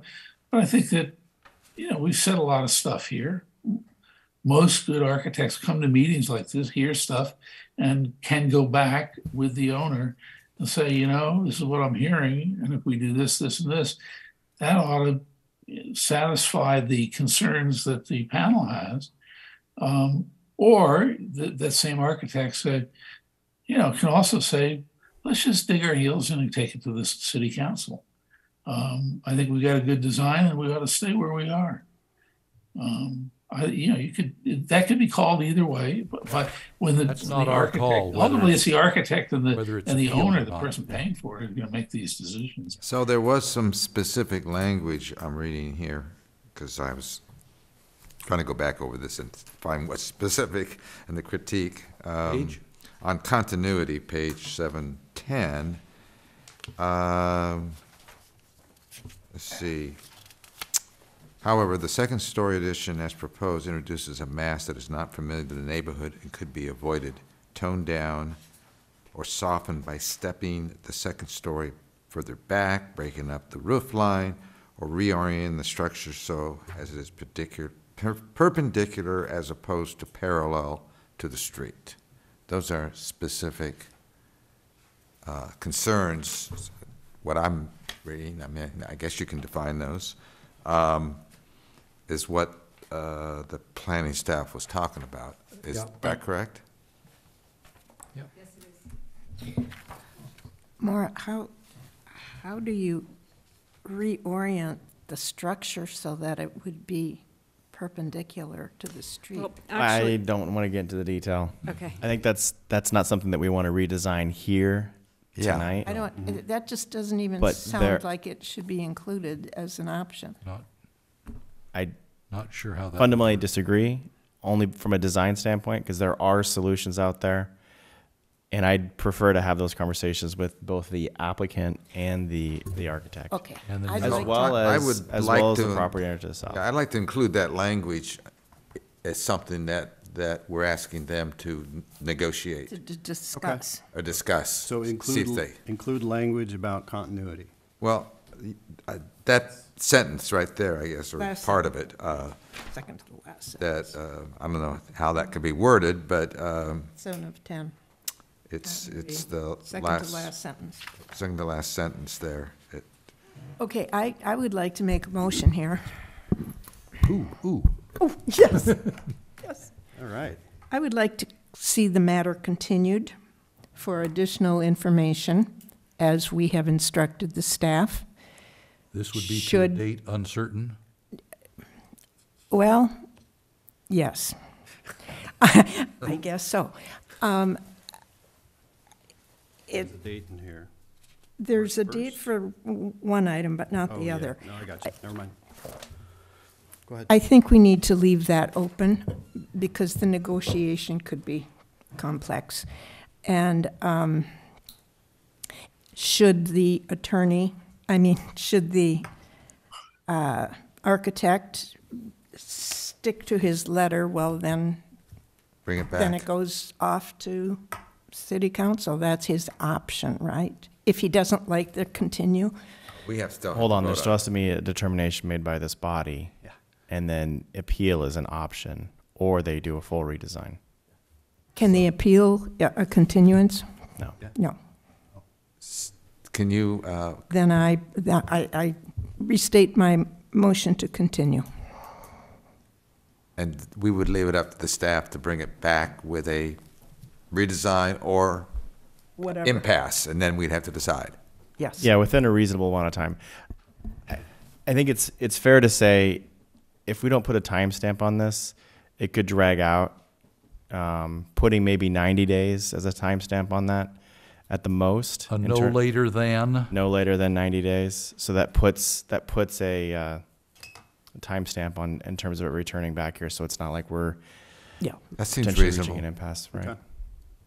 So let's make sure we got the motion clear. So the motion that you're making is to continue the item, which will include a meeting with staff and the applicant and the neighbor and the architects. staff's gonna come back and do some research on the two-story houses in the area. The architect's gonna come back with a height diagram for the south-facing side of the house. We're gonna look at alternatives for the rear-facing window. The architect will do that. The south-facing window. Sorry, south-facing. And then, Jeffrey, I wasn't clear on yours, include language about continuity, but. Well, I see that more as these concerns about the mass is not familiar with the neighborhood and could be avoided, toned down, or softened by stepping the second story further back. That I'm should saying just be part of their that's what I'm saying. That discussion. should be part of the. We'll take that one out, because that should be part of the discussion. That'll- Yeah. Okay, cool. And then we're gonna have this done by no later than 90 days. Okay. Yeah, it'd be 90 days from this tonight. meeting. Correct. From today. Okay. We need a second. I'll second it. Very good, a second. Any discussion of the motion? Sherry, let's have a roll call. Quillisi, Yes. Trent, Yes. Murphy, Yes. Starkweather, Yes. Bennett. Yes. Wow. Unanimity. It's There we go. Go forth and converse. Yes, let's come to an agreement. Come back all Come back with smiling. smiles. Smile, smiles. We want you to succeed. Yes, we do.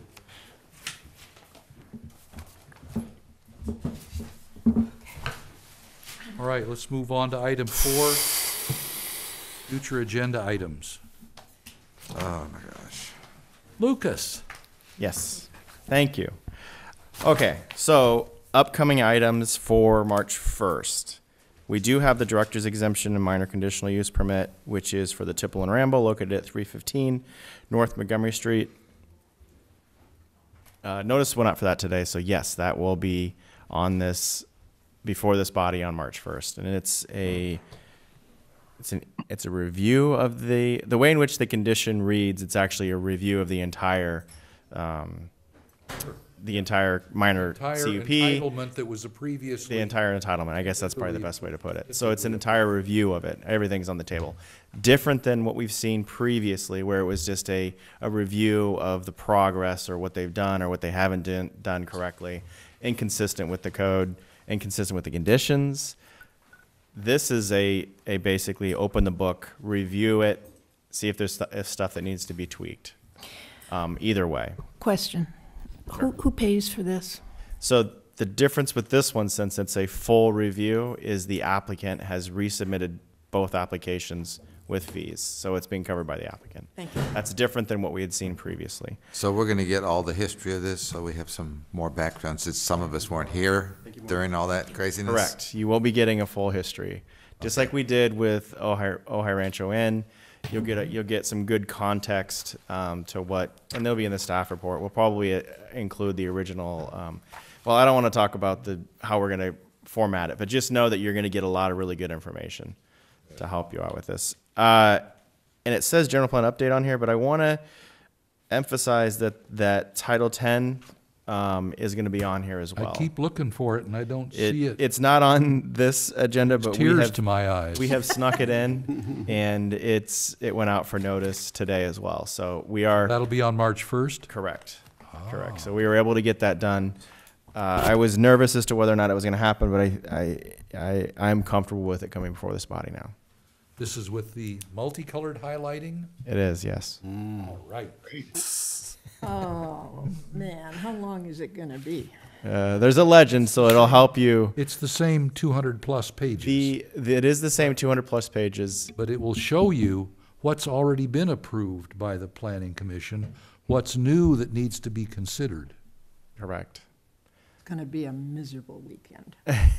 Well, no, we're trying to get that to you as soon as possible. Okay. So the idea is that you'll be seeing this beforehand. There's a similar thing that's done for environmental documents like MNDs or full EIRs, that this body sees something like that well in advance of the public hearing. We're trying to do that with this one as well. That is the goal. Great, thank you. And then for March 15th, there's a 2-story addition to a main residence at 107 Kenyatta Street. I can tell you that one is Similar. that one is not similar. It has a lot of really good bones to it, and we're trending in a much more positive manner. That one, if I know the house, it's a Spanish revival. It is. It reminds me of 402 Blanche. Okay. Which Yeah. which a previous planning commission talked down off the ledge and said, don't do it. I didn't like that idea, but Now they're it doing was the same kind of, it was Spanish revival house where they wanted to put a second floor on. And that's what they're proposing here. It has really good bones, though. That's all the further I'm going to go. Just so you know. But it's so that I don't want to go any further. Epi's going to get mad. Oh, we'll see the case when you bring it. Yeah, you'll see it. It's anyway. That one's on the 15th. There is a second item, but I don't recall what that second item is that we're trending. It's got a question mark by it as to whether or not it'll be ready. And then there's pending ones. We've got 3 that are identified as pending. There's other ones that have just recently been submitted, so they aren't quite to the point of pending. But we've gone through corrections letters and revisions and additional information. So it's going to be a busy second quarter for sure, and third probably. So Do you have a sense of when 1010 West Ojai Avenue is going to come back? Because we heard from them that they have other plans once we approved letting them put yeah, somebody that one in the came before house. this commission because we were reestablishing, or this body reestablished the single family use, correct? Right, yes. There is no sense. Okay. It sounded like it was gonna take more than a year or something. Yeah, because there's some. I think the next change is going to be a lot bigger. That's what I'm saying. There's some technical documents they're working through right now. Good, okay. So, and there may very well be environmental that goes along with that. So, Okay. other than that, I think we're seeing what's happening in these next 2 meetings. Out even further, you should expect that we will not be looking to cancel any items or any commission meetings in the near future.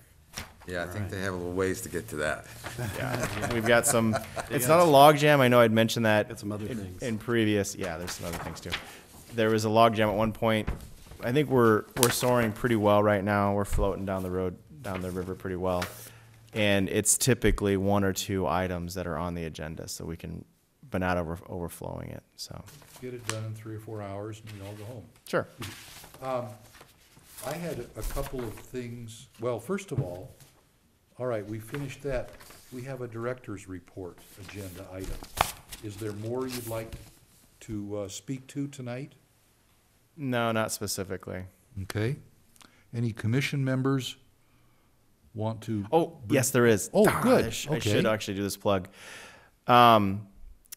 We are in the process of putting out flyers and information regarding Formula Business. That is coming and will be located at Kent Hall on March 7th. So that is a community input session. We're inviting the community as well as business owners, and we're looking for input. You've done that on other topics at Kent Hall. Yeah, I mean, I've already started pouring through the number of meetings that this body has seen this item, as well as council, and it's double digits. So there's been a lot of good meetings, but I'm not sure that the entire community is aware of this. So it's unpacking it a little bit. Good. What time? 6 to 8. March 7th, March 6 to 7th, 8. 6 to 8. Cool. All right. We get that in there now. Oh, general plan update, did we talk about that? There are some really good movements going on right now with the general plan. Oh, good. I just can't unveil anything right now because it's all in draft form. Yeah, I got a question. Has council been involved with the new council been involved at all with the general plan? Do they even know it exists? I think they know it exists, but they haven't been involved yet. Gotcha. Okay. Yeah. Just curious. The next step does involve council and this body. So. Okay, good. All right. Cool. All right, just one last thing, and I talked about this with Lucas over the last couple of days. Or maybe it was this morning, I can't remember. I think it was either this morning or yesterday. I'm sorry, the days blend together when there's. This morning, because it was after the city council meeting. Yep. I would like to see before public communications or after public communications and before consent items, to have an item on the agenda that says, do we approve of the agenda as it stands? The city council does that, did it last night. They didn't change it, but they considered it. And I can tell you, as a member of the sanitary district board, we do that every meeting. We don't typically change a lot, but we just ask if any commissioner, for example, wants to move things around on the agenda, bring something forward to get it out of the way because it's a little thing that we can dispose of, whatever. Anyway, I'd like to see that, and I don't think it's improper to do it. It is a little different, though, because there's nobody on the commission that's working with the staff to create the agenda. Actually, I get a call a week ahead. Oh, you are doing that. I didn't know that you had that authority. To get a synopsis of what's coming. On Wednesday, typically, we'll discuss what's going to be in the book on Friday for the next Wednesday. Right. There's no. I don't believe there's any legal hang-up, and what you're seeing is it's usually the chair's prerogative, which is what you saw at the city council meeting last night. If they want to move the agenda around or whatnot, or then we don't have that authority. We haven't given the chair that authority. Well, then there'd be a vote. You know, if stuff at the beginning of the meeting, as you suggest. I'm saying we should consider it. If anybody wants to change anything, I think it takes a majority vote of the commission to make a change in the agenda. That is correct. But I think it would be fair to at least consider it at every meeting. Sorry, my comments about the chair and the prerogative was about. And that was the movement of the traditional upfront community access part of the meeting, not about the specific issues of the meeting, got moved to the end of the meeting. And there were a whole lot of people who turned out, and a lot of people turned out because that's the way the city council meetings all work. And then all of a sudden, boom, there's an issue of passion in the community. Well, let's put that to the end and make all these people who showed up at 6 o'clock or 7 o'clock, or whenever it was, wait till 11 o'clock before, or 10:30 before it gets discussed. And that's the thing I think we want to prevent is a change between meetings where the commission doesn't, as a group, weigh in on something as fundamental as moving the public access discussion to the end of the meeting. And in particular, in that case, it was because it was a controversial issue. And, I just think that would be tough. I agree with, I think the chair was the one who brought this to us today, isn't it? Steve, did you raise this issue tonight? I'm not sure, but, the city council has protocols, and they give the manager, it's theoretically the power to determine the agenda and consulting with the mayor. But appears that it's been turned around the other way. That's how we do it here. And but we don't have any protocols. We've never sat down and agreed on any protocols of how we operate. Do we? Should we? It's typically that the director sets the agenda and then converses with the chair. Yeah. That's really been the protocol. But the reality is that for items before the Planning Commission, it's typically Permit Streamlining Act that we're following. So these items are a little bit unique to some of the items that maybe council's seeing. They're more driven by agendas versus this body is looking to process things that are required and have specific time constraints. And we don't have the power to initiate ordinances or anything, do we? I mean, if I wanted to say, I want to do something on parking, we're supposed to handle all the cases that are in our swim lane, plus whatever city council tells us to do. So we don't really, in a way, create our whole agenda. It's given to us. You don't, unless there's two members that want to put an item on the agenda. That's no different than council as well. Okay. But it would take the power of two to put it on the agenda and then to discuss it and then figure out where it goes from there. Yeah, we don't have the same flexibility with regard to our agenda that the city council does. Yeah. For sure. I didn't think we did. Okay? Anyway, And- just a thought. Epi, if I could, the planning commission is unique to a lot of the other commissions and boards in that this commission directly, in a lot of the items, well, some of the items, provides a recommendation that then is forwarded to city council, and that's per state law. So there are specific items that passes through this body, and I know Commissioner Striker, we've talked about some of these items in the past, and they're directly related to Title 10, to the zoning code. That's where they're married. Anything beyond that would then be reverse, where maybe it comes from city council to this body or city council to another body. So that brings me to something, because we did a two councilman housing committee or task force, we were going to do it, but then we decided to wait to see with the new city council. The issue of creating a housing stakeholders thing that I proposed to the city council. Somebody said, well, why don't you just give it to the planning commission? Actually, in some places they do. The planning commission acts as a, housing committee. Do you think our city council will do that? No. Well, no. Well, we could certainly make a recommendation. But I would love to have you all recommend what I proposed. For sure. Because what happened was, if you kept up with that other meeting, was that 3 city council members wanted to have, and I spoke to the manager as well, wanted to have this on the agenda, a housing and a climate committees. And I proposed a structure, and I guess you all seen it, most of you anyway. Not that matters. So the issue came that there were 15 priorities that the manager was dealing with. And so it's up to the manager to decide, and he said first in, first out, which meant it could be 6 months before they agendize it.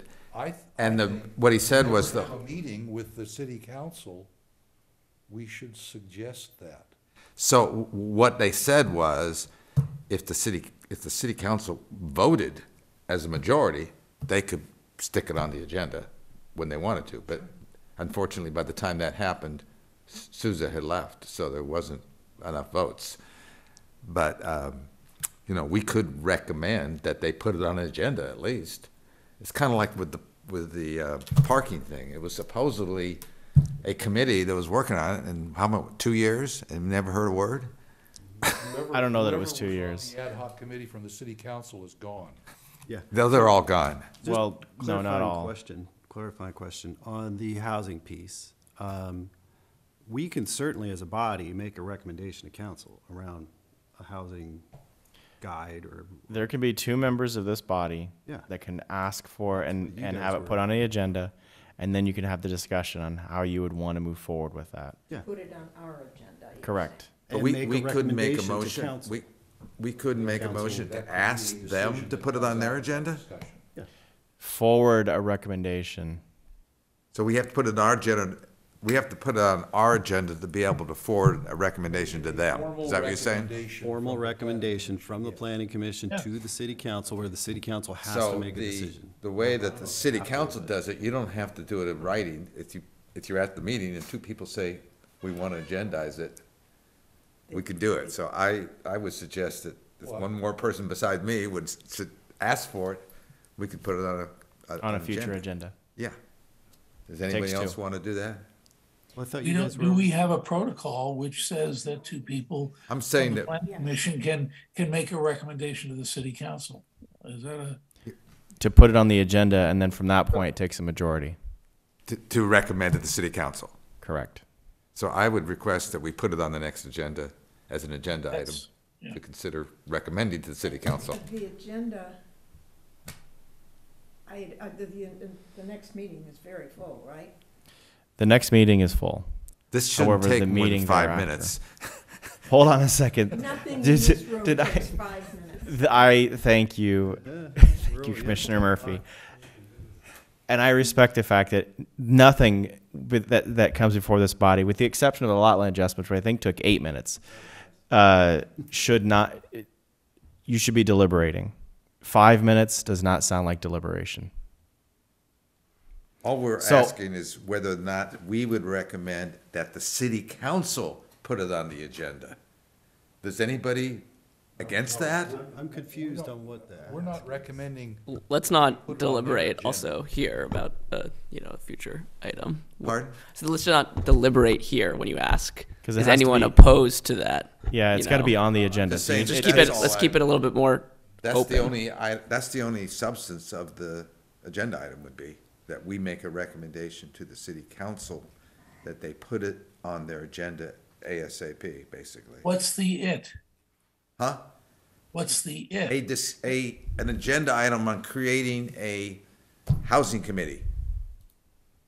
And maybe even a climate committee. But you would have to, I've got 3 other committees I'd like to see created.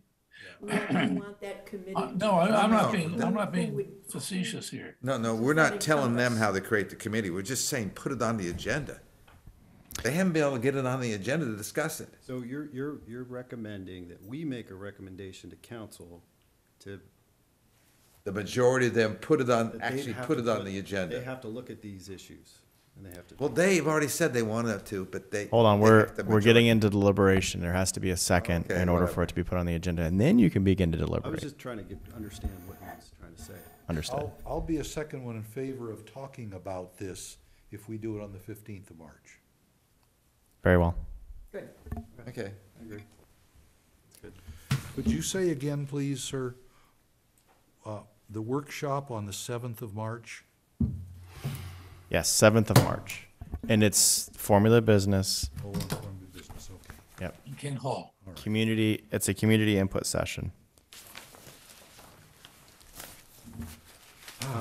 So I do have a question on the parking thing. Is that part of this too, or no? Put it on hold? Yeah, we put both those things on hold because it didn't seem Because to we go got a whole forward. new council, and Got they a whole may new not ask council. us to do that. Yeah, and. Wasn't that coming from us? We were making a recommendation around parking. This was coming from our body as a recommendation to council to do. Now, remember, both of those committees were a part of the work plan. Oh, the And task work list, yeah. The work plan has since been paused until we have a joint meeting with. Okay, all right, that's cool. So what both Quillisi and Starkweather have identified is a housing task force. Is that what you were speaking to specifically? Which is Yeah. different than what you were talking about before when it was a part of the work plan. So that's different. What you're talking about